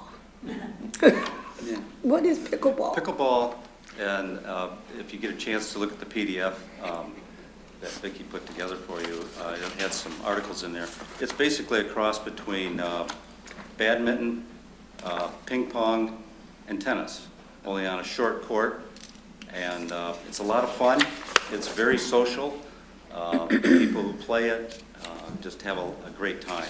And it's sweeping the country. It's probably the fastest growing sport in the country right now. And it appeals primarily to, at least initially, to the 40 and up demographic. We know some people in their 80s and 90s that are playing, so you all have hope. Okay, and hopefully we can help you with that parking lot. Amen. Thank you. Yes, sir. My two quick questions are, I saw the reading portion in here. Have you all been in contact with the Read Association for Saginaw County that works with young people to partner with them to see if they could be a part of your association? Did you say Read? Read Association. Yes, we're familiar with, I don't know if Carol's still running it. No. Okay. But yes, we're very familiar with them. Our challenge is two things when it comes to the reading element. Finding something that is appropriate for the age group. And also, we like to have things that have strong Christian influence and qualities in them. The latest book that was read was Ben Carson's biography. And it's a wonderful read if you get an opportunity to read it. It's great for the kids because they get filled with, wow, if he can do it, I can do it. And that's what it's all about. And then my second one leading up to, I saw your portion in here about SASA for the new high school. Have you had good dialogue with our school district and our community centers and creating partnerships with them? The superintendent is aware of what we're doing, and I don't have anything in writing, but they're acknowledging that will become the home court. They've been using that site already over the last couple of years. SASA, Saginaw High, and The problem is it's just filling the teams. But it's available. We've communicated a bit with the athletic directors, and so just moving forward, yeah, I mean, we'll continue to communicate with them. And our community centers as well? We have Saginaw County CAC, First Ward, the NABE is coming back. So I've attempted to communicate with First Ward, and they used to van their kids over to our programs, and so things, I guess with COVID, things kind of died down.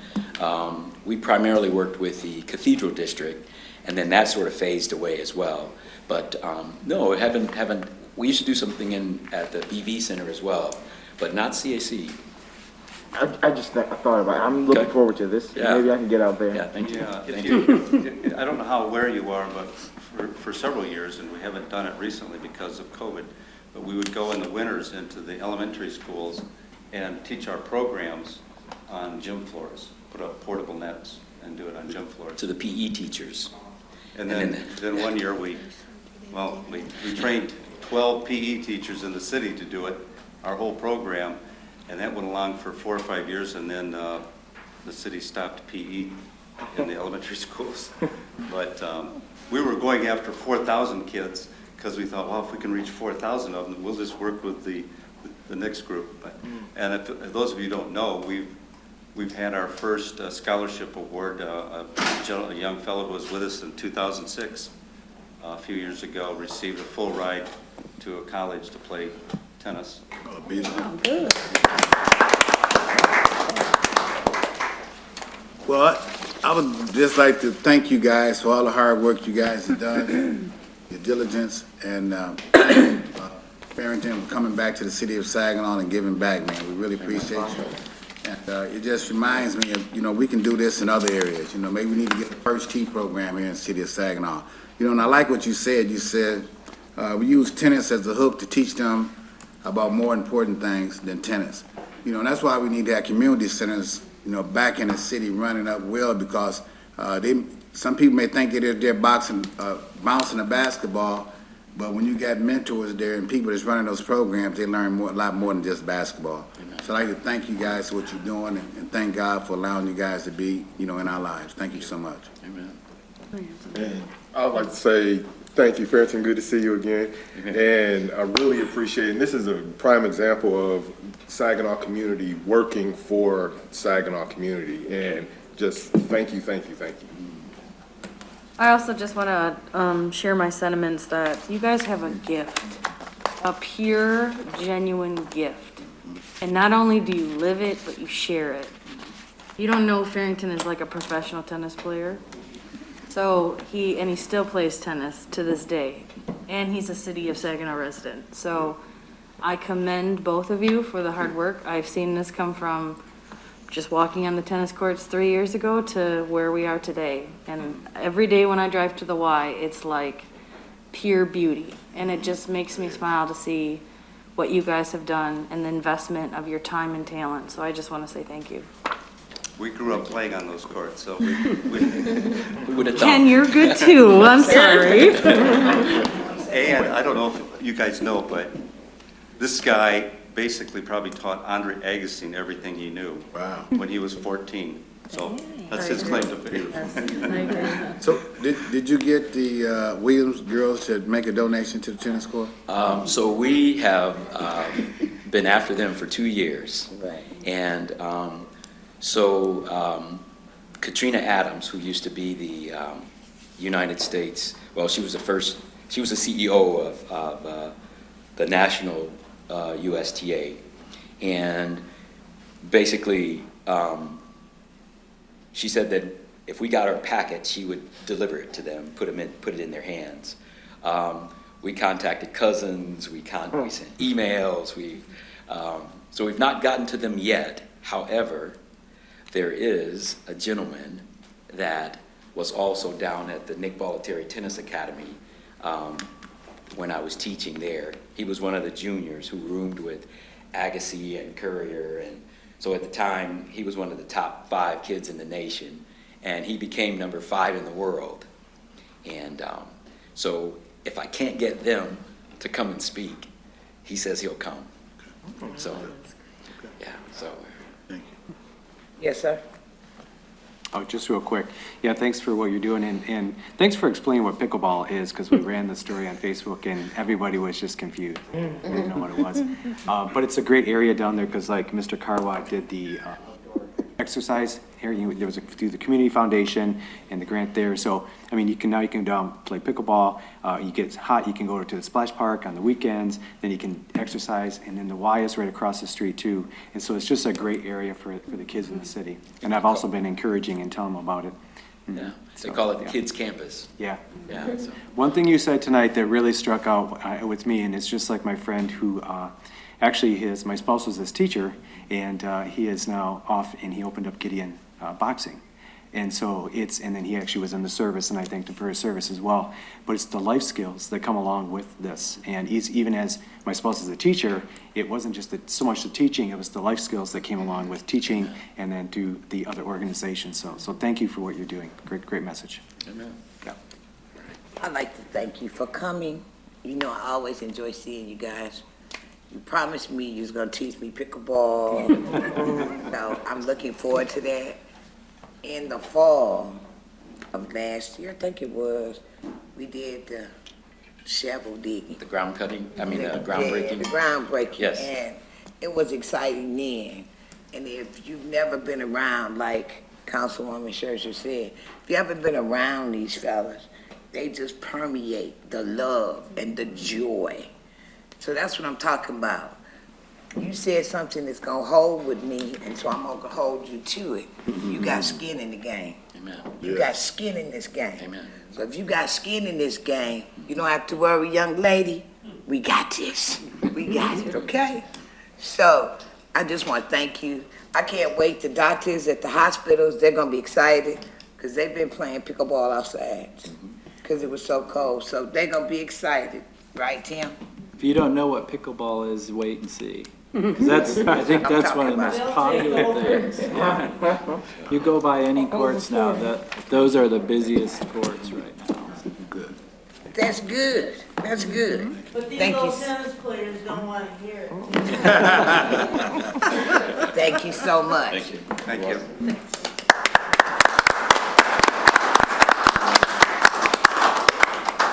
Thank you, gentlemen, and so many positive remarks. I've been putting those guys off on that parking lot, but if you guys want to go forward with it now. City manager, is it proper that we make a motion to take care of that parking lot? Is that improper? Well, we can bring it to a future meeting if, I believe that Phil has the bids. But if you want to see that, we can put it on an upcoming meeting for sure. Probably sooner than later, given the fall coming up and, right. So, yeah, we can bring that in an upcoming meeting. Please do. If that's something that council's interested in. Yeah. I'm sure the Anderson and Richmond Center would play. So I think the Anderson Richmond Center is the city too.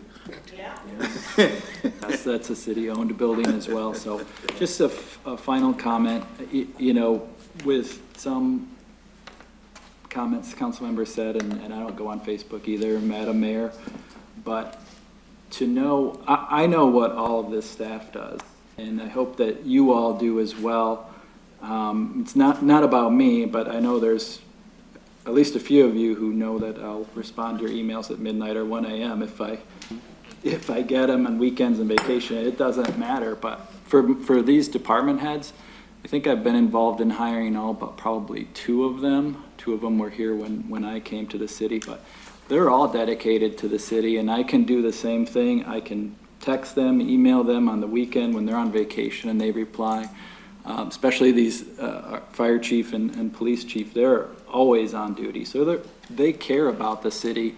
I can't say enough about them and the rest of our staff too, who work across the city. Celebration Park, I'll tell you, that was undergoing the remaking when I started with the city, so 2009. Jeff Klopsick managed that project, the GIS director. So if you can imagine that the confidence that people have had in these individuals prior to them even being department heads. You just can't say enough. Paul Reinschart, a lot of these employees are delaying their retirement to serve the city and continue to serve the city because they're committed to it and they care about the city and they care about their areas. They want to keep providing for good, safe drinking water. They want to improve the housing stock in the city. They want to prevent fires. They want to help people get smoke alarms. So I just wanted to say that. And even beyond the city department heads and staff,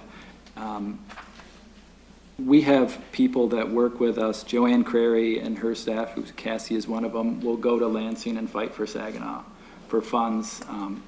I've met with Treasury so many times, as I mentioned, to try to get money. We go and meet with the governor's office. We do that stuff to try to help the city. And maybe it's not seen, and maybe we should talk about it more, but that kind of stuff we're always working on. So I just wanted to make that comment as well. Thank you. Concludes the manager update. Thank you. Thank you so much. Any questions for our city manager? Yes. Just a comment.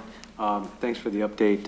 What I would like to say is as we start to get into some of these conversations and with our public input that was here tonight, and I've also spoke before, I think it's really important as we look at our ARPA funds and different things that are coming in.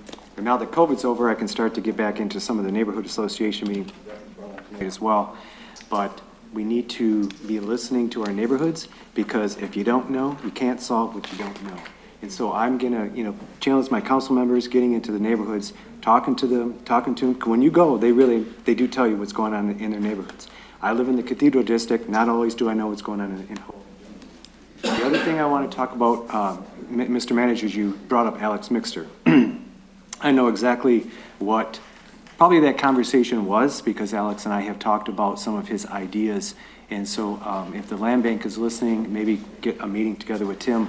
Some of his ideas are really good, and they involve an article that I read today, or last night with Grand Rapids, where there's no money. And so this gentleman in Grand Rapids is actually taking on and doing things like with Mr. Pro Tem has talked about before with like Youth Development Corporation, where they're actually using students in that to come in and help do the projects. And these homes are in neighborhoods that they're trying to fix up. And so I probably what he's talking about, but I would love to be part of those conversations as well, because you know my passion in that stuff. Thank you. I got a comment for the city manager, maybe a request. On the east side, on the west side of Saginaw, all the schools there that wasn't, they didn't tear down, they ended up turning them to senior housing or giving them to Shaheen or somebody, or they did something else. On the east side of Saginaw, the schools are still standing. We know that we need senior housing in the city of Saginaw. Every major city I've ever been in, they always take the old schools and turn them into apartment buildings or something like that. I would hope that maybe some way you can get a conversation going with the school board or something to let them know that we need to take those schools. They need to give them to us or give them to the land bank so we can try to develop those schools into some senior housing, or either tear them down. I mean, because it's an eyesore and it's getting to be really terrible for our city. And I would love to see the opportunity to turn those houses into some senior housing myself, or apartment buildings. So, if I can continue on from his, I would also encourage checking with the Housing Commission, because one of the biggest things we need in our city is affordable housing.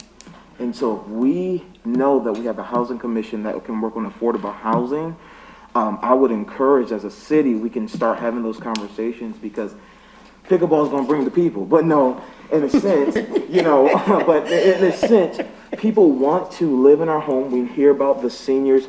So I would, even as we talk to the school board, I would really talk to the Housing Commission to see how we can get affordable housing in our city. Sure. So just a couple of those. I think the school board may be talking about those buildings and doing some inventorying and planning with that. So it might be an opportunity for the City School County Liaison Committee to get together and have an update that we can present back to council. And with Councilman Copeland, that housing study does show the need for, I think, elderly housing and more market rate housing in the city, whether it be apartments or, I think, as Cassie mentioned, small homes. So I think there are a lot of opportunities there, and that's something that we do want to bring to the strategic planning session. So we'll make sure you have that information before you come to that meeting, and hopefully we'll spur some ideas about how we can start to address some of those issues. And I totally agree, there's a lot of opportunity for partnerships, because, we do have limited staff, and if there are experts in it, then that's great, and we can work with them. Just to add to it, can we receive an update on the tiny homes project as well? Yeah. Thank you. Okay. Small houses. Mayor Moore. Okay, no more questions? Mayor Moore. Yep. Yes. I do just want to add that Mr. Mixter and I have a meeting scheduled, I believe, for next week with the school district leadership to talk about the very thing that Mayor Pro Tem Balls was talking about, repurposing the school buildings. So we're working on it. I will add to that, if you get an opportunity, if you haven't had an opportunity, to contact Alex and go through the Lee Mansion, because they've done a lot of the work themselves or with volunteer work, and they've done a really good job. But if you do go, don't wear a suit because there's no air conditioning there. So. Yes, ma'am. Thank you very much for the information. And it seems like you guys might be trying to put together a working group of sorts, like Mr. Balls was talking about, what to do with the buildings, et cetera, et cetera. But let's not forget to bring our young people to the table. And I listened to Mr. Richmond, and I'd like to know, I don't know who, I guess, city manager, to think in regards to our young people and possibly bring Mr. Richmond to the table if he's available to enhance and bring young people ideas to the table.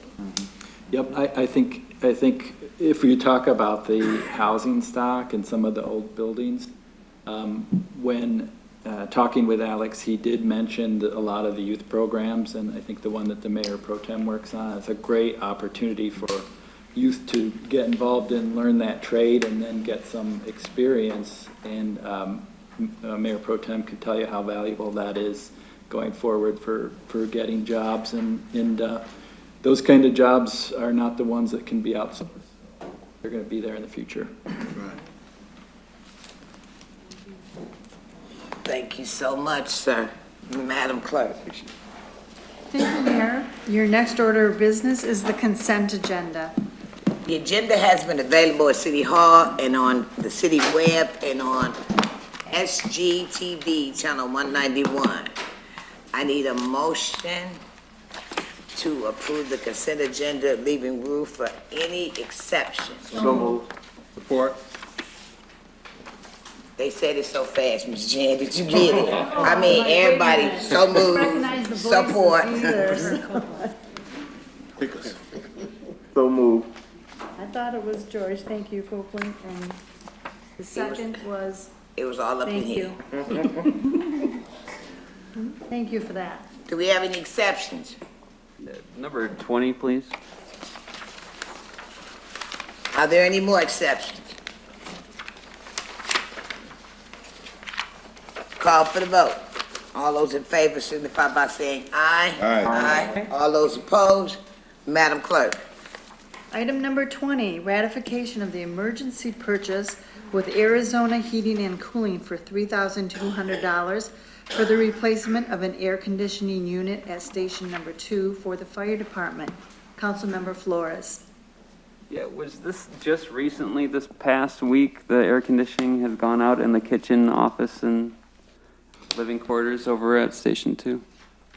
I'll ask the fire chief to come up. I think it was either Monday or Tuesday, yeah. Monday or Tuesday it went out. Okay. And now that fall is upon us quickly, would this be an emergency order, or would this be something that might be able to be held over until after? I guess I don't think fall's upon us, but this is the hottest part of the summer, the hot and humid weather that we're thing. This is really an opportunity because with the supply chain problems that you've heard earlier, there was an opportunity for a vendor to replace the unit immediately. And we felt that that was the appropriate action. Then also, would this have to be used from the general fund, or would there be additional money left over from the? This money comes from the fire department budget. Yeah, We correct. just reallocated it. And there was money that, is there any money that was left over from the donations from Mr. Gerald Rutledge? Well, the fire department, I'm not sure if they have money left over, but they do have I think a long-term plan for all of those funds that they had worked on. Yeah, we do and with the allocated. training, and we have apparatus that we've purchased. Through the donated funds? Yes. Okay, so none of that would be able to be used for this? For the air conditioning, no. Okay, well, thank you. I'll move to approve consent agenda item number 20. Support. It's been moved and support. Any more discussion? All those in favor signify by saying aye. Aye. All those opposed? Nay. Roll call vote, Madam Clerk. Councilmember Ostache. Yes. Councilmember Flores. Nay. Councilmember Copeland. Yes. Councilmember Lamar Sylvie. Yes. Councilmember Williams. Yes. Councilmember Bench. Yes. Mayor Pro Tem Balls. Hell, yeah. Councilmember Scherzer. Yes. And Mayor Moore. Yes. We have 8 yes, 1 nay. Your motion is approved. I think we have one. One hell yeah. We had one hell yeah. 8 yes, 1 nay. Motion is approved. I don't know what I said, but sorry. We are now at boards and commissions and committee reports. Do we have any reports from any of our board or commissions?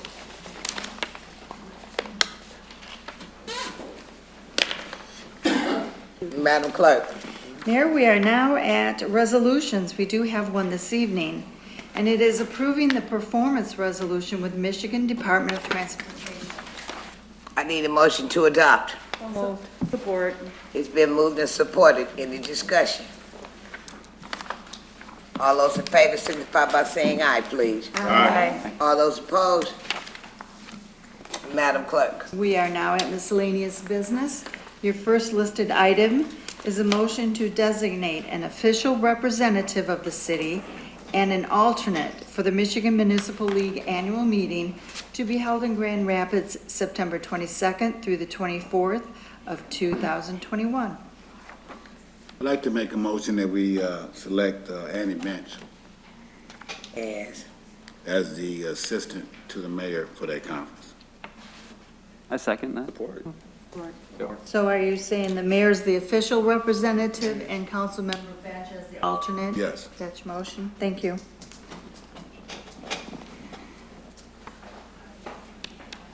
I'm sorry, who gave a second? Did we have a Flores did. second? Thank you.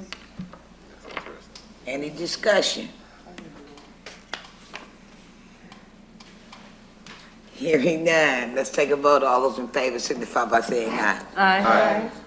All those opposed? Thank you so much. Madam Clerk. Our next item listed is consideration of a FOIA appeal submitted by Charles C. Smith Jr. Council members, you have had an opportunity to review this appeal. It was sent out to us earlier, and I pray that you reviewed it. I need a motion. I'll make a motion to issue a written notice upholding the disclosure denial. Support. Any discussion? Hearing no discussion, let's take a vote. All those in favor signify by saying aye. Aye. All those opposed? Thank you, Madam Clerk. Our next item is consideration of a FOIA appeal submitted by Felicia Hogan. Once again, council persons, you've had an opportunity to review this appeal. It was sent out to us by our attorney. I need a motion to issue a written notice upon the disclosure of this denial. So moved. Support. It's been moved in support. Any discussion? Hearing no discussion, let's take a vote. All those in favor signify by saying aye. Aye. All those opposed? Madam Clerk. Any additional motions, Mayor? I had two. sorry. One, I would like to refer the rules for public input in section 6, number 2, that any person other than council member or city manager desiring to address the council shall file with the clerk by 1 p.m. I would like to consider that to be at the time of the meeting, 6:30 p.m.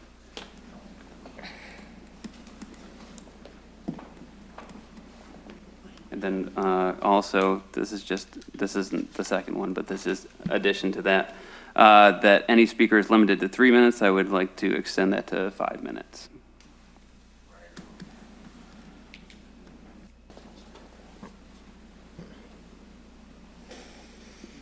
And then Madam Clerk, do we want to consider those as two separate motions? Well, I heard the motion to refer to staff the rules of order for the public input section to be changed to the time of the meeting at 6:30 p.m. Correct. And a continuation of that motion to limit the time from 3 minutes. Those could be to two 5. separate motions. Okay, then we have one motion on the floor, Mayor? No There's a second. motion. We There's- don't have a second yet. Right. Okay. Right. There is a motion on the floor. Is there a second? I'll second that one. Well, can I amend that from 6:30? Well, no, it's a motion on the floor. Yep, it's a motion. Yeah, never mind. Okay, never mind what. I'll rescind my second. There's a motion on the floor. Whoa, wait a minute. You rescind your second to Yes, the I- main motion? Yes. Because I want to. Because it's already before, Okay. once you second it, it's before the whole council, now it belongs to everyone up here. We got it. Okay.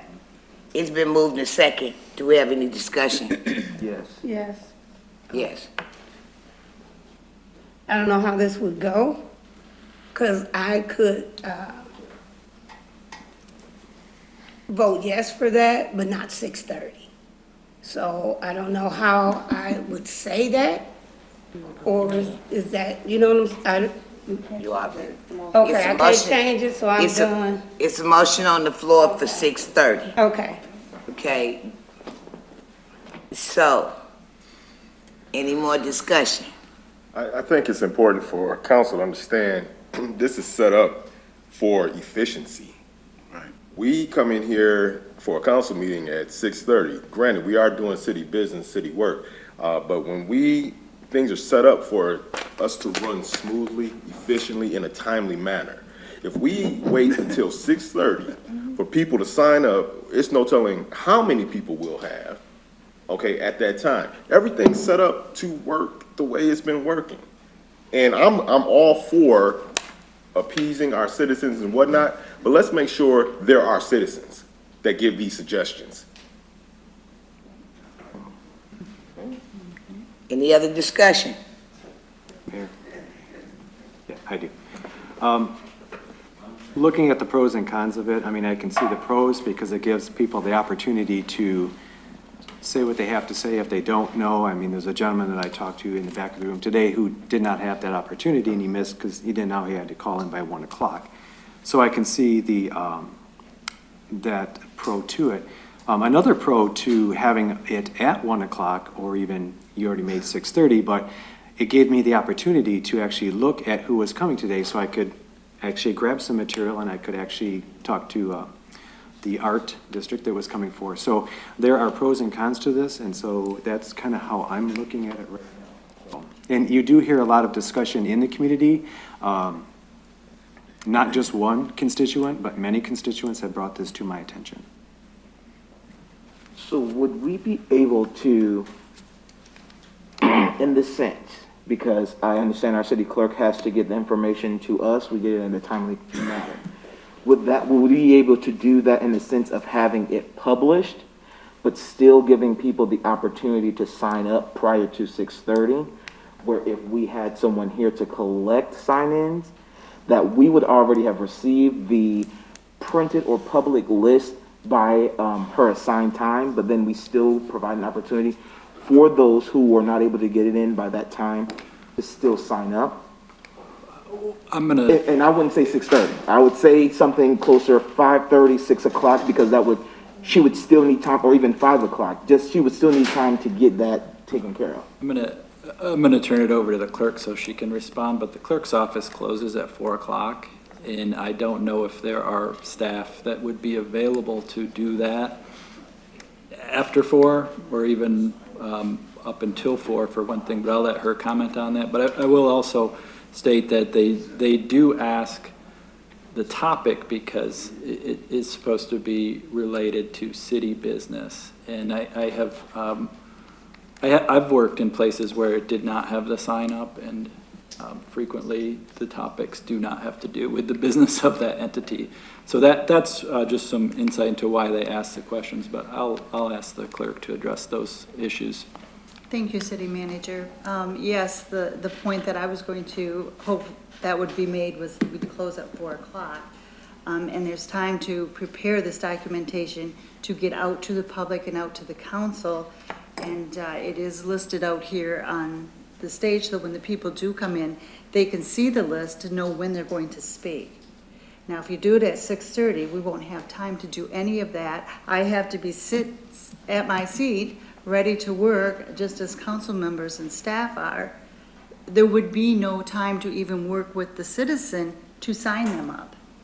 And then that would be, I would think, a regular meeting, because your rules of order say that for special meetings, other than a meeting that starts at 6:30, it has to be 6 hours prior to the meeting start time. That's a deadline, and that is for the same reason, to prepare for that and get that to council. Right. And narrow down that topic and talk to the people. Sometimes they have trouble putting what their topic is into words, so we do ask additional questions so that we have that clarification for the council. So. Real quick, Thank you, City Manager. If we're assuming that we're setting this deadline at 6:30, the assumption from the clerk is that everybody will be filing at 6:30. There have been plenty of people from the time the agenda came out on Thursday till now that have called beforehand during office hours being open. So I think this extension isn't for everybody to line up at 1 to 6:30, that it would be for folks that are either late, working, unable to meet at the time, to extend that to those folks, while all the folks that we've had come here since I've been on council continue to abide by the consideration that the office is open until 4 o'clock. And then also to piggyback on Councilmember Williams, we've had folks from Colorado, lawyers, talk about marijuana dispensaries. So I mean, it is an open forum for anybody that's either trying to do business in the city but not live here. And my assumption is that folks that do want to take the time and effort to come here and speak, hopefully for 5 minutes, can do so with the opportunities that we're expanding currently. Because I believe, again, to expand on what Councilmember Ostash said, there has been talk amongst our constituents that this system that we currently have is not working in the best interest of the public. Mayor Moore, we have a motion on the floor. Can I call for the vote? Yes, you can. There's a motion on the floor. It's been second. All those in favor signify by saying aye. Aye. Aye. All those opposed? Excuse me. Point of order. Are you making a motion to end the debate or to vote on the debate? I mean, because she said She called for the vote. The vote was on whether or not we were going to. She needs a second. It's been motion and second. There was a motion on the floor. Right, but Councilmember Scherzer called for a vote, so that should be a motion with a second, because you're in essence ending debate of all council members. That's right. They have to agree on that. Right. Bench seconds. You second the I'll motion? second that, yeah. It's been moved to second. No discussion. All those in favor signify by saying aye. Aye. Aye. All those opposed? Now, there's a motion on the floor, right, Madam Clerk? Yes. There's a motion on the floor. May I amend my motion now, at this point? No, we have to get through this motion that you call. He has the right to amend. Oh, he can't amend it? Anyone has the right to amend a motion. May I amend to 3:30 p.m.? Wait. 3:30 p.m.? time instead of 6:30? Second. It's been moved to second. Any discussion? So, okay, sorry. Can we make this motion exactly clear what it is? Please. Madam Clerk. Motion to refer to city staff rules of orders for the public input section for the time of meeting to be filed by the time of the meeting at 3:30 PM. Thank you. So we're talking the amendment for the 3:30 PM.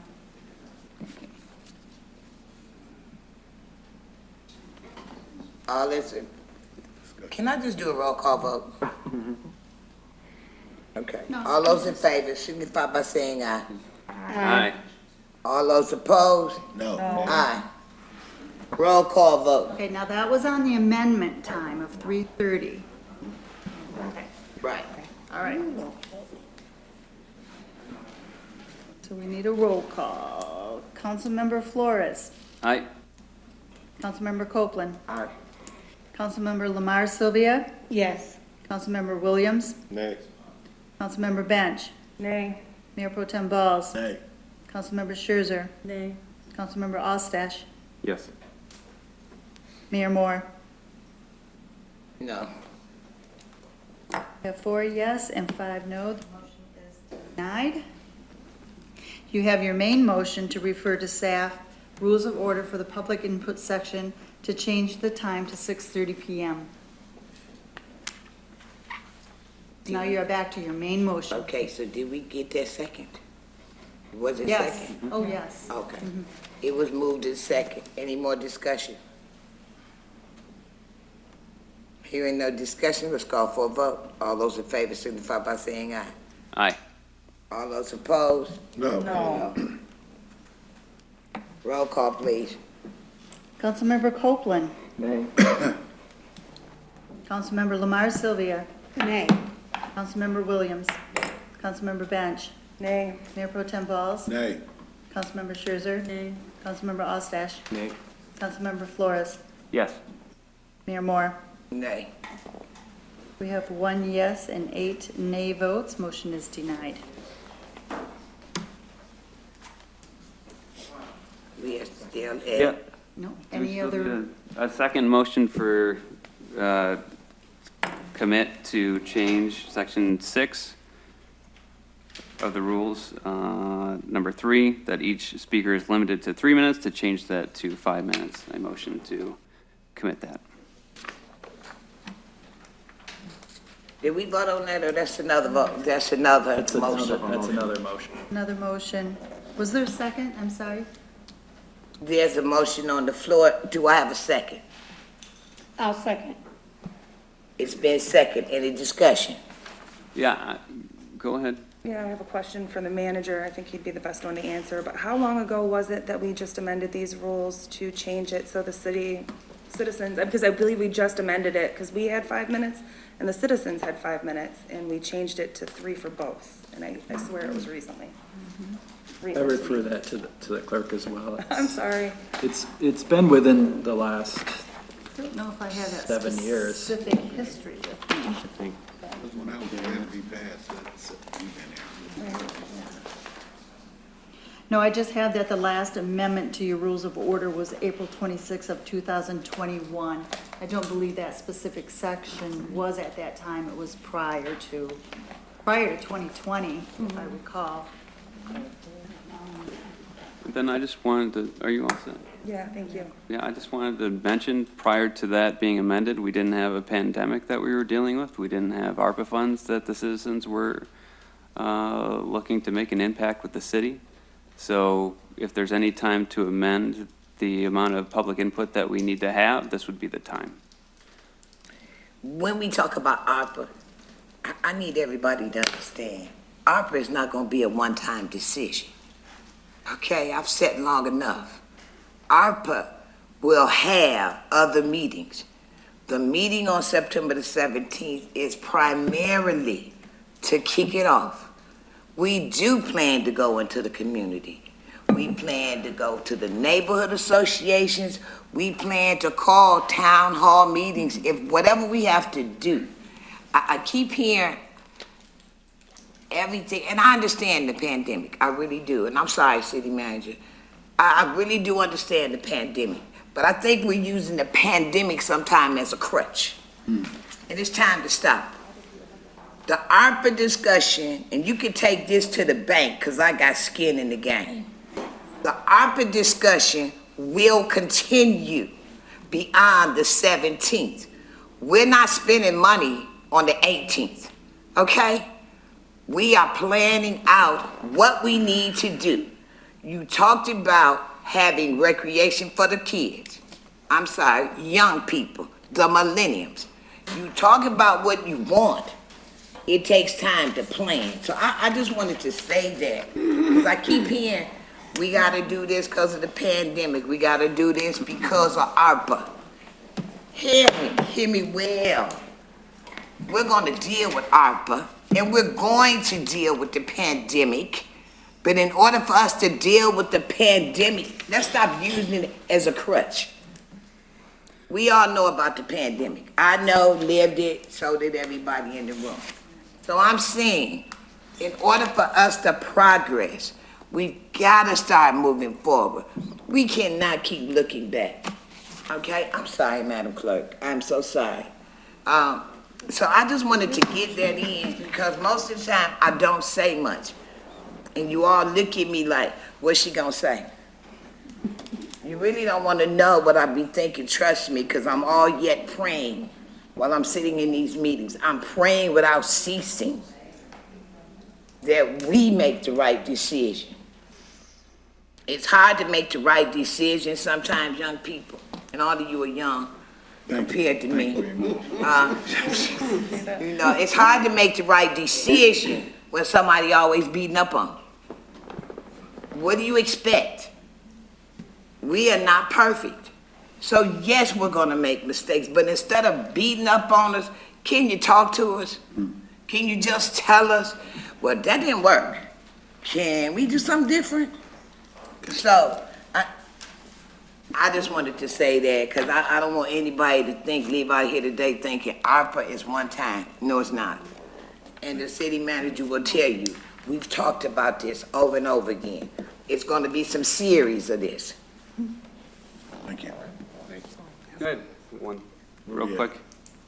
That was a example. We also have gun violence, water issues that are plaguing the city. So it's not simply one issue and one time talking about it. It's an extension of having the public to have an input that is an adequate amount of time where they can feel like they are being heard. There have been plenty of times, today is a great example, where people were cut off by the buzzer.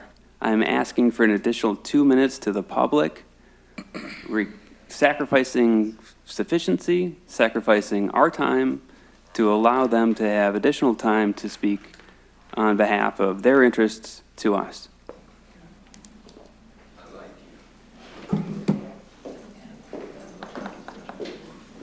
Any more discussion? Let's call for the vote. All those in favor, signify. Quick. Yes. Okay. So, I'm gonna be devil's advocate here. Even if we give 5 minutes, doesn't mean everybody's always gonna use their 5 minutes. Some people get it done in 2.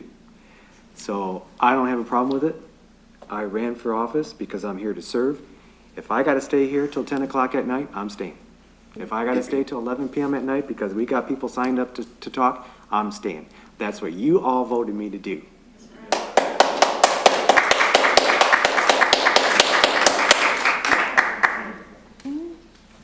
We're all gonna stay, so, I mean. But I mean, if somebody's thinking about that, because that has come up before when we had these discussions, because our meetings go too long. I've heard that in the past already this year. I don't think we're going too long. And I just want to put that out there because I have heard that. If anybody's thinking it, I guess I'm kind of assuming something. But I'll go back to my main point. Not everybody going to use that 5 minutes, but some people are going to maybe need to use that 5 minutes. I know tonight I could have used a little bit more time. I had some things to say, some good things to say, that my fellow colleagues passed at the last meeting. So, that's it. So I hope You don't understand what I was trying to make. Any more comments? Any more questions? Call for a vote. I'm sorry, Madam Clerk. I want to make sure, I'm going to do Sister Lamar down there. I need you to read that again, please. Motion is to refer to the city staff, section 6, to change the speaker time limit from 3 minutes to 5 minutes. Okay, everybody heard? All right, let's go for a vote. All those in favor signify by saying aye. Aye. All those opposed? So we're changing it to 5 minutes. Well, you referred it to city staff. You Oh, have to referring. bring the rules to council and introduce Okay. it, and then another meeting to finally adopt it. So it's Okay. not effective immediately. Okay. And not today either. No. Okay. Thank you, Madam Clerk. Anything else? I had one more, real quick. So to commit the ordinance that was introduced on July 22nd for Chapter 5235, change for late fee, to amend that from a penalty of 10% to 1%, to be included in the next council packet agenda under ordinances.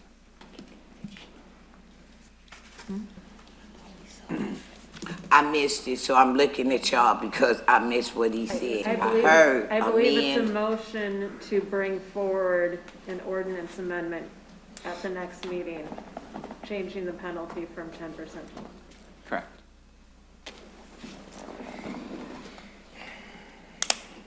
There's a motion on the floor. Do I have a second?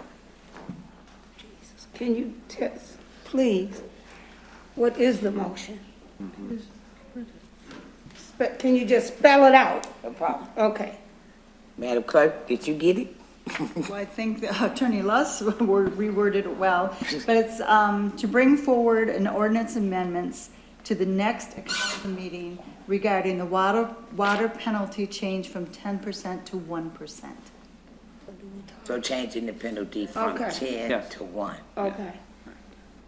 Thank you. And then point of information, this would be for us to be able to talk further regarding what we've already received. We'll be able to have a public conversation about the information we received.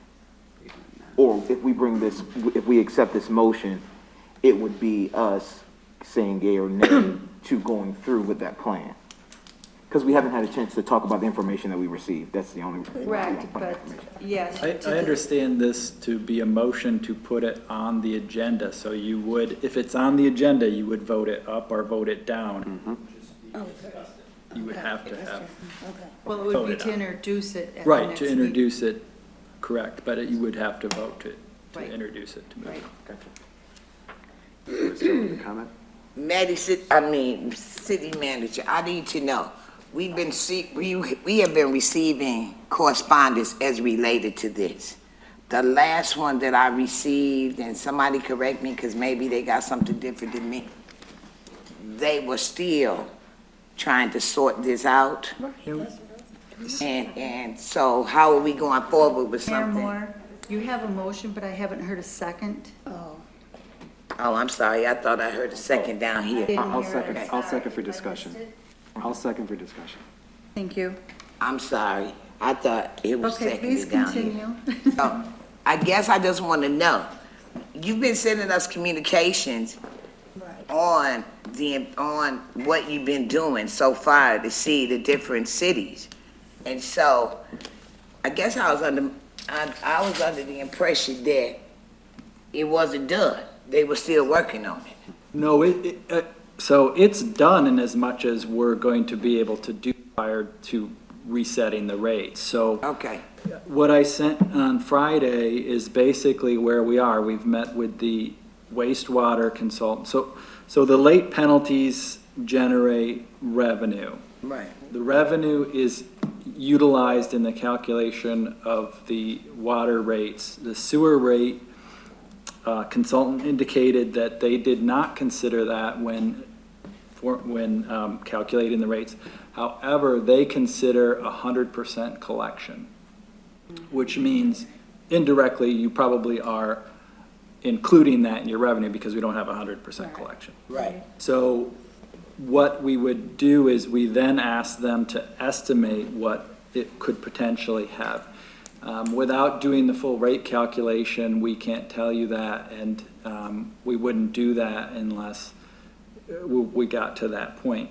But the estimate for a water rate increase, if you reduced the late penalty from 10% to 1%, was a 2 to 3% increase. So our annual increase for FY22 is 4%.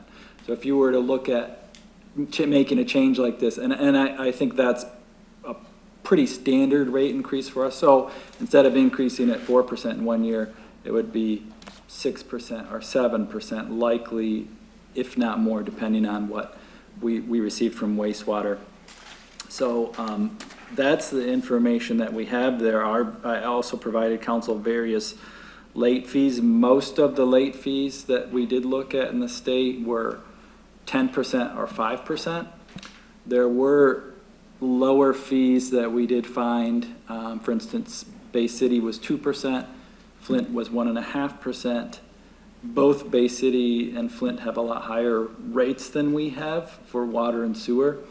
And they also compound their late fees, meaning your entire balance accrues late fees. We don't do that in Saginaw, and I think most of the cities that have the 5 or 10% late fees do it the same way that we do, which is on the individual bill.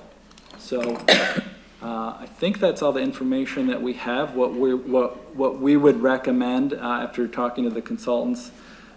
Wastewater is working on the new rates anyway. I believe the meeting where we talked to that consultant was the initial kickoff meeting for that study anyway. The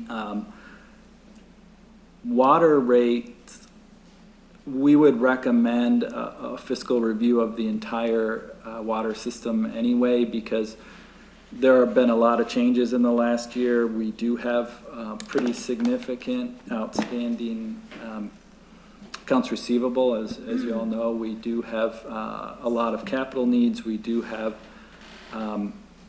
change in supply chain, as a couple of you mentioned, the increase in costs. So we would probably be looking at that as a preliminary study anyway in the next year. So we would recommend that.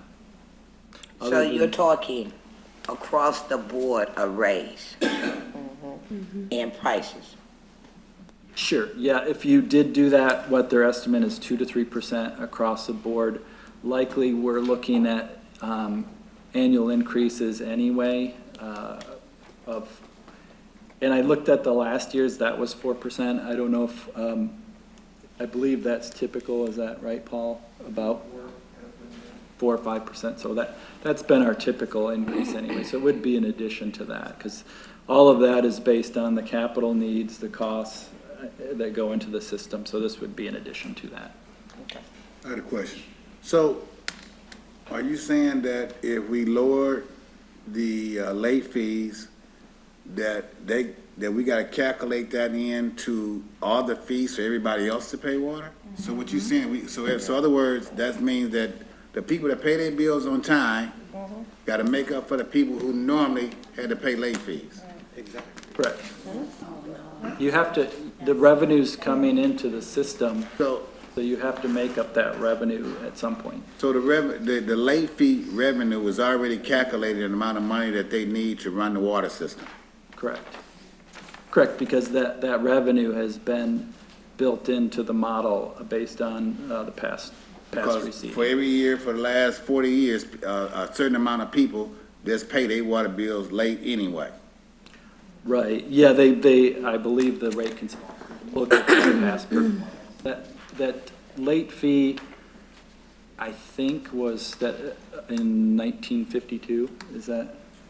53. Somewhere around that time, 53. So since that time, they could potentially look back in that record, but I believe what they do when they look at the rates is probably look at 5-year financial forecasting.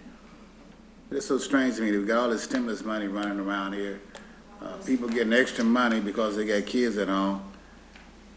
and then people not paying their water bills, and then you got all these jobs out here, they get everybody looking for somebody to come to work, but don't nobody go to get the job so they can help pay their water bills. It's kind of strange. I just don't get it. Either one. Okay, thank you. Just, I want to get this straight. Mr. Ball, Councilman Ball said something about if other people are late paying their bills, the other persons that pay theirs on time are responsible for those late payments? Yeah. Just kind of clarify that, I just, Well, it's essentially, so, it is what it is, yes, essentially that revenue for the late fees comes into the system. It's a closed system, it's an enterprise system.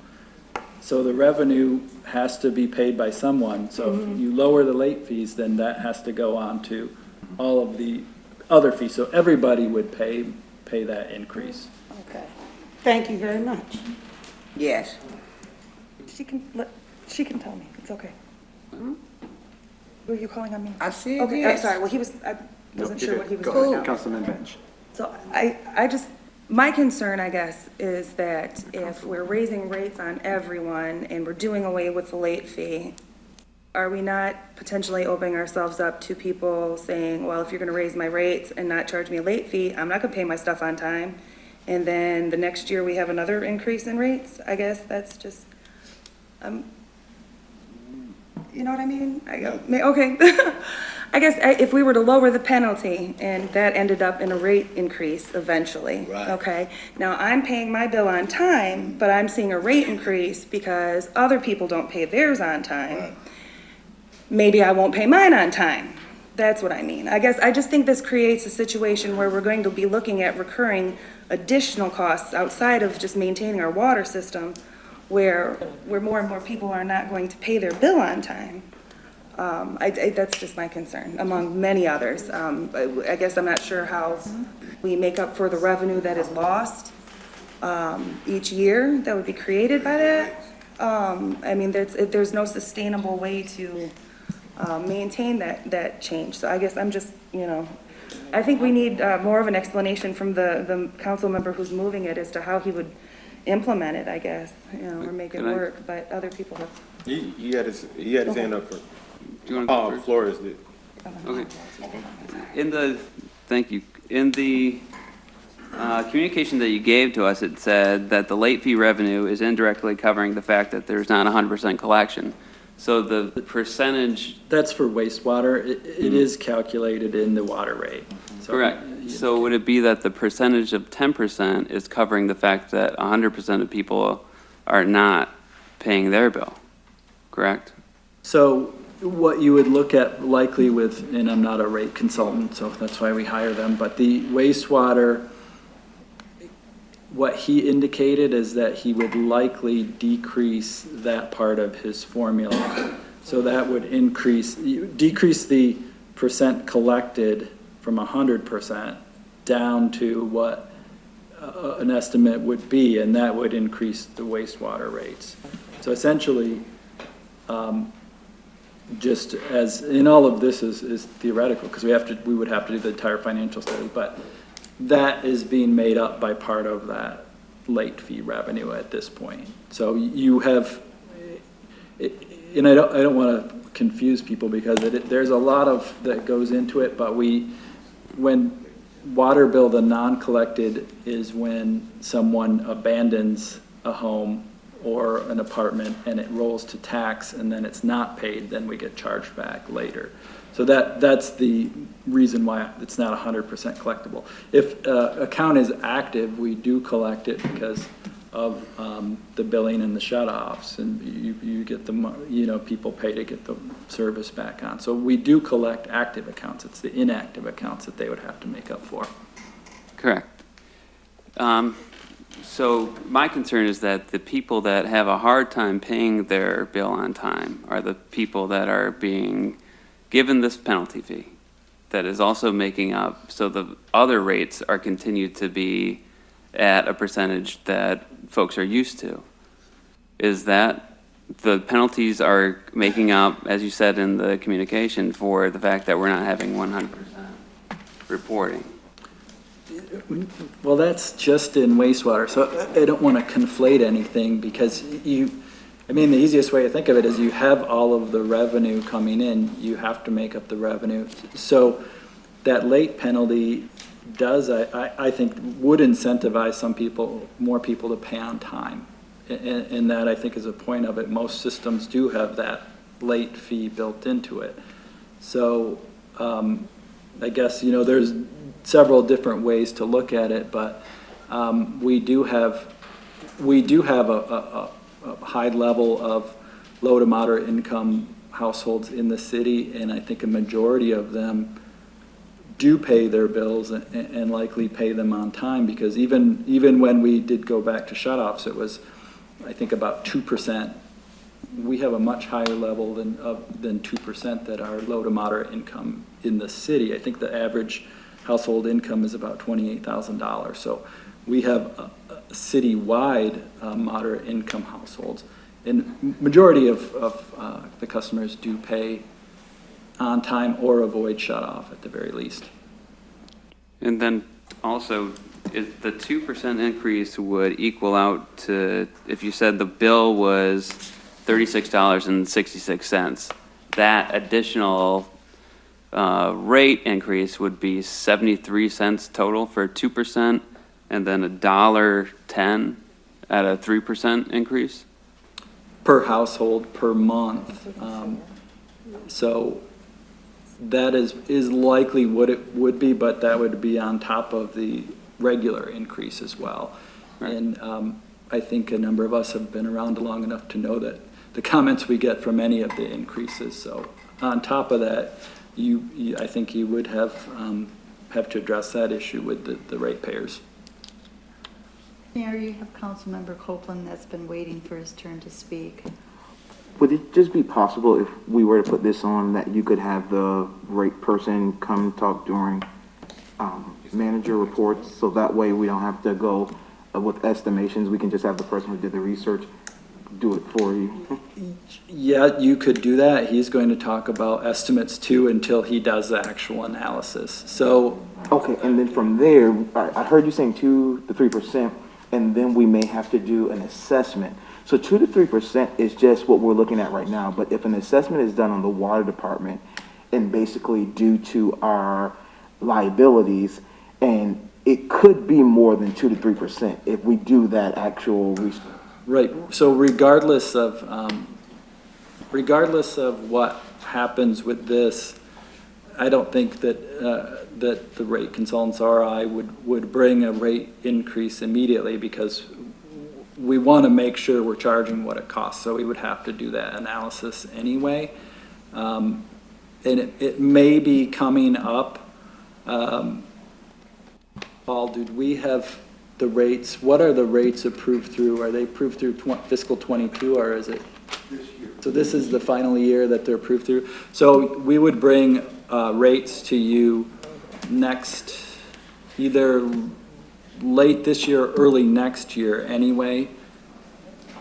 So that analysis would be done at that time. Now, if you wanted to wait that long, we could ask them to calculate it both ways and give you, so it's not an estimate, but that would be really the only way we can tell you exactly what it would be is to actually have the analysis done. So could we just table this until an analysis is done? Would you like, Paul has worked on the rates with the rate analysis. He's the one that works with them directly. What you just said? You might not have heard Councilmember Copeland. Yeah, let's table it. Councilmember Copeland?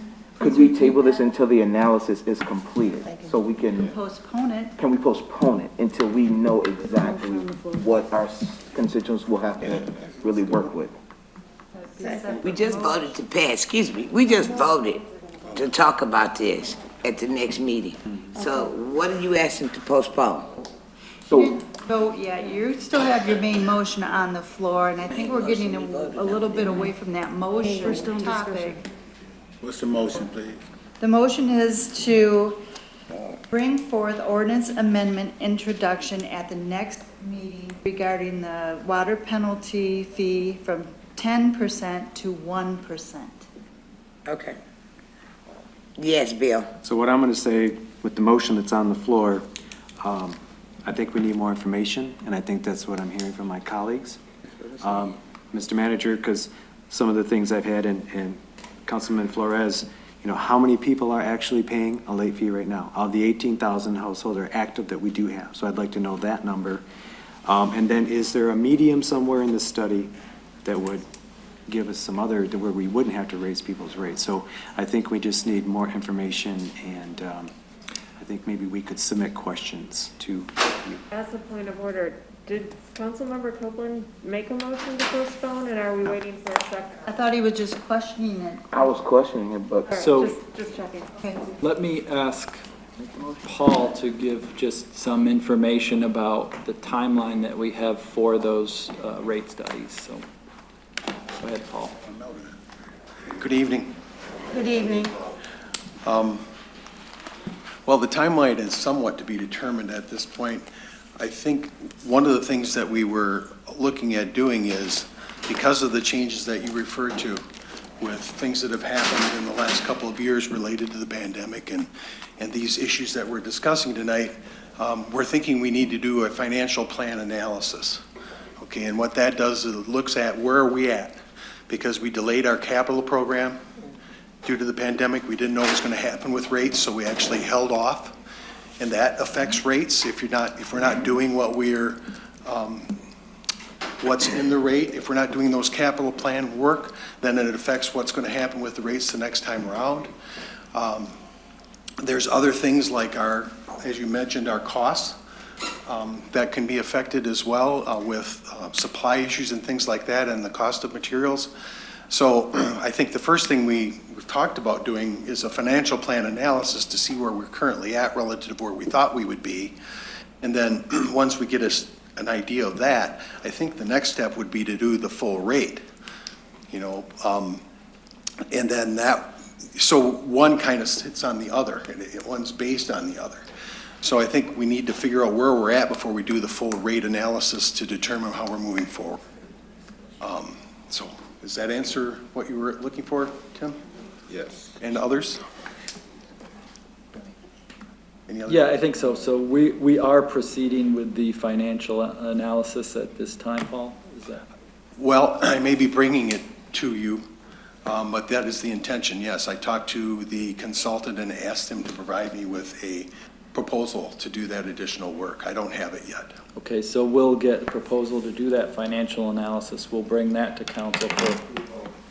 When that's completed, the water rate consultant would calculate the rates for FY '23 upcoming, and that would come back to council as well. So potentially, we could ask them to do more work based upon the information that you all are requesting, so that you have more information. Is that something you could work with the rate consultants on, Paul? Sure. And the wastewater is proceeding with the rate study as of now, is that correct? That's correct. Yolanda sent some information to the consultant recently that was requested when we had our kickoff meeting. So we're working on it, yes. So then can I make the motion to postpone this motion until we receive the financial review? What was the name of it? I'm sorry. Financial analysis plan, which will give us time to ask additional questions and get the actual rate of what it would look like with this decrease as well. If it's proper, I support that.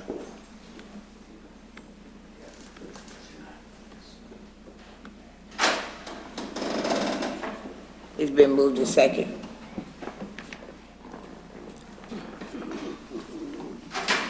Any discussion? All those in favor signify by saying aye. Aye. All those opposed? Ayes have it. Now we got a motion on the floor, right? Or it came off, That's period? postponed. Okay. Thank you, Mr. Paul. Yeah, I have one more thing, and then I don't know if it's appropriate, so you guys can help me. Would it be appropriate to put a motion on the floor to call for a committee of the whole for the crime? Is that appropriate? See what's called a special meeting, committee of the whole meeting. Okay, so I move that we call a committee of the whole for the purpose of discussion of the current crime and including preventative measures and crime reduction. It's been moved. Do I have a second? I support. Second. It's been moved in second. Yeah. Any discussion?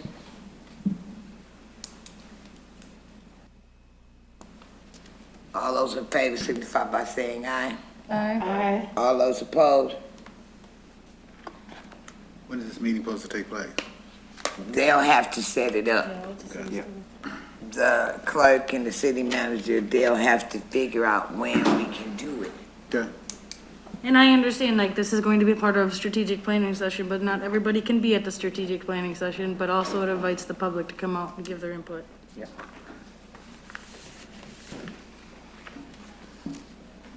Thank you. Anything else? One more. Yes. So you should have had in front of you tonight the historic district ordinance. I've been talking with the attorney, and there was some of the state statute that didn't match our local ordinance, and so I had a discussion with Amy to realign this. So at this time, I'd like to make a motion to amend the Chapter 153 of the zoning code of title,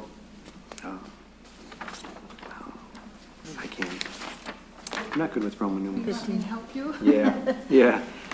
I'm sorry, I didn't have my document out yet. It's Title 15, Land Usage by amending 153.538, Historic District Commission, and 153.541, establishing new districts and identifying historic resources landmarks of the City of Saginaw Code of Ordinances O-204.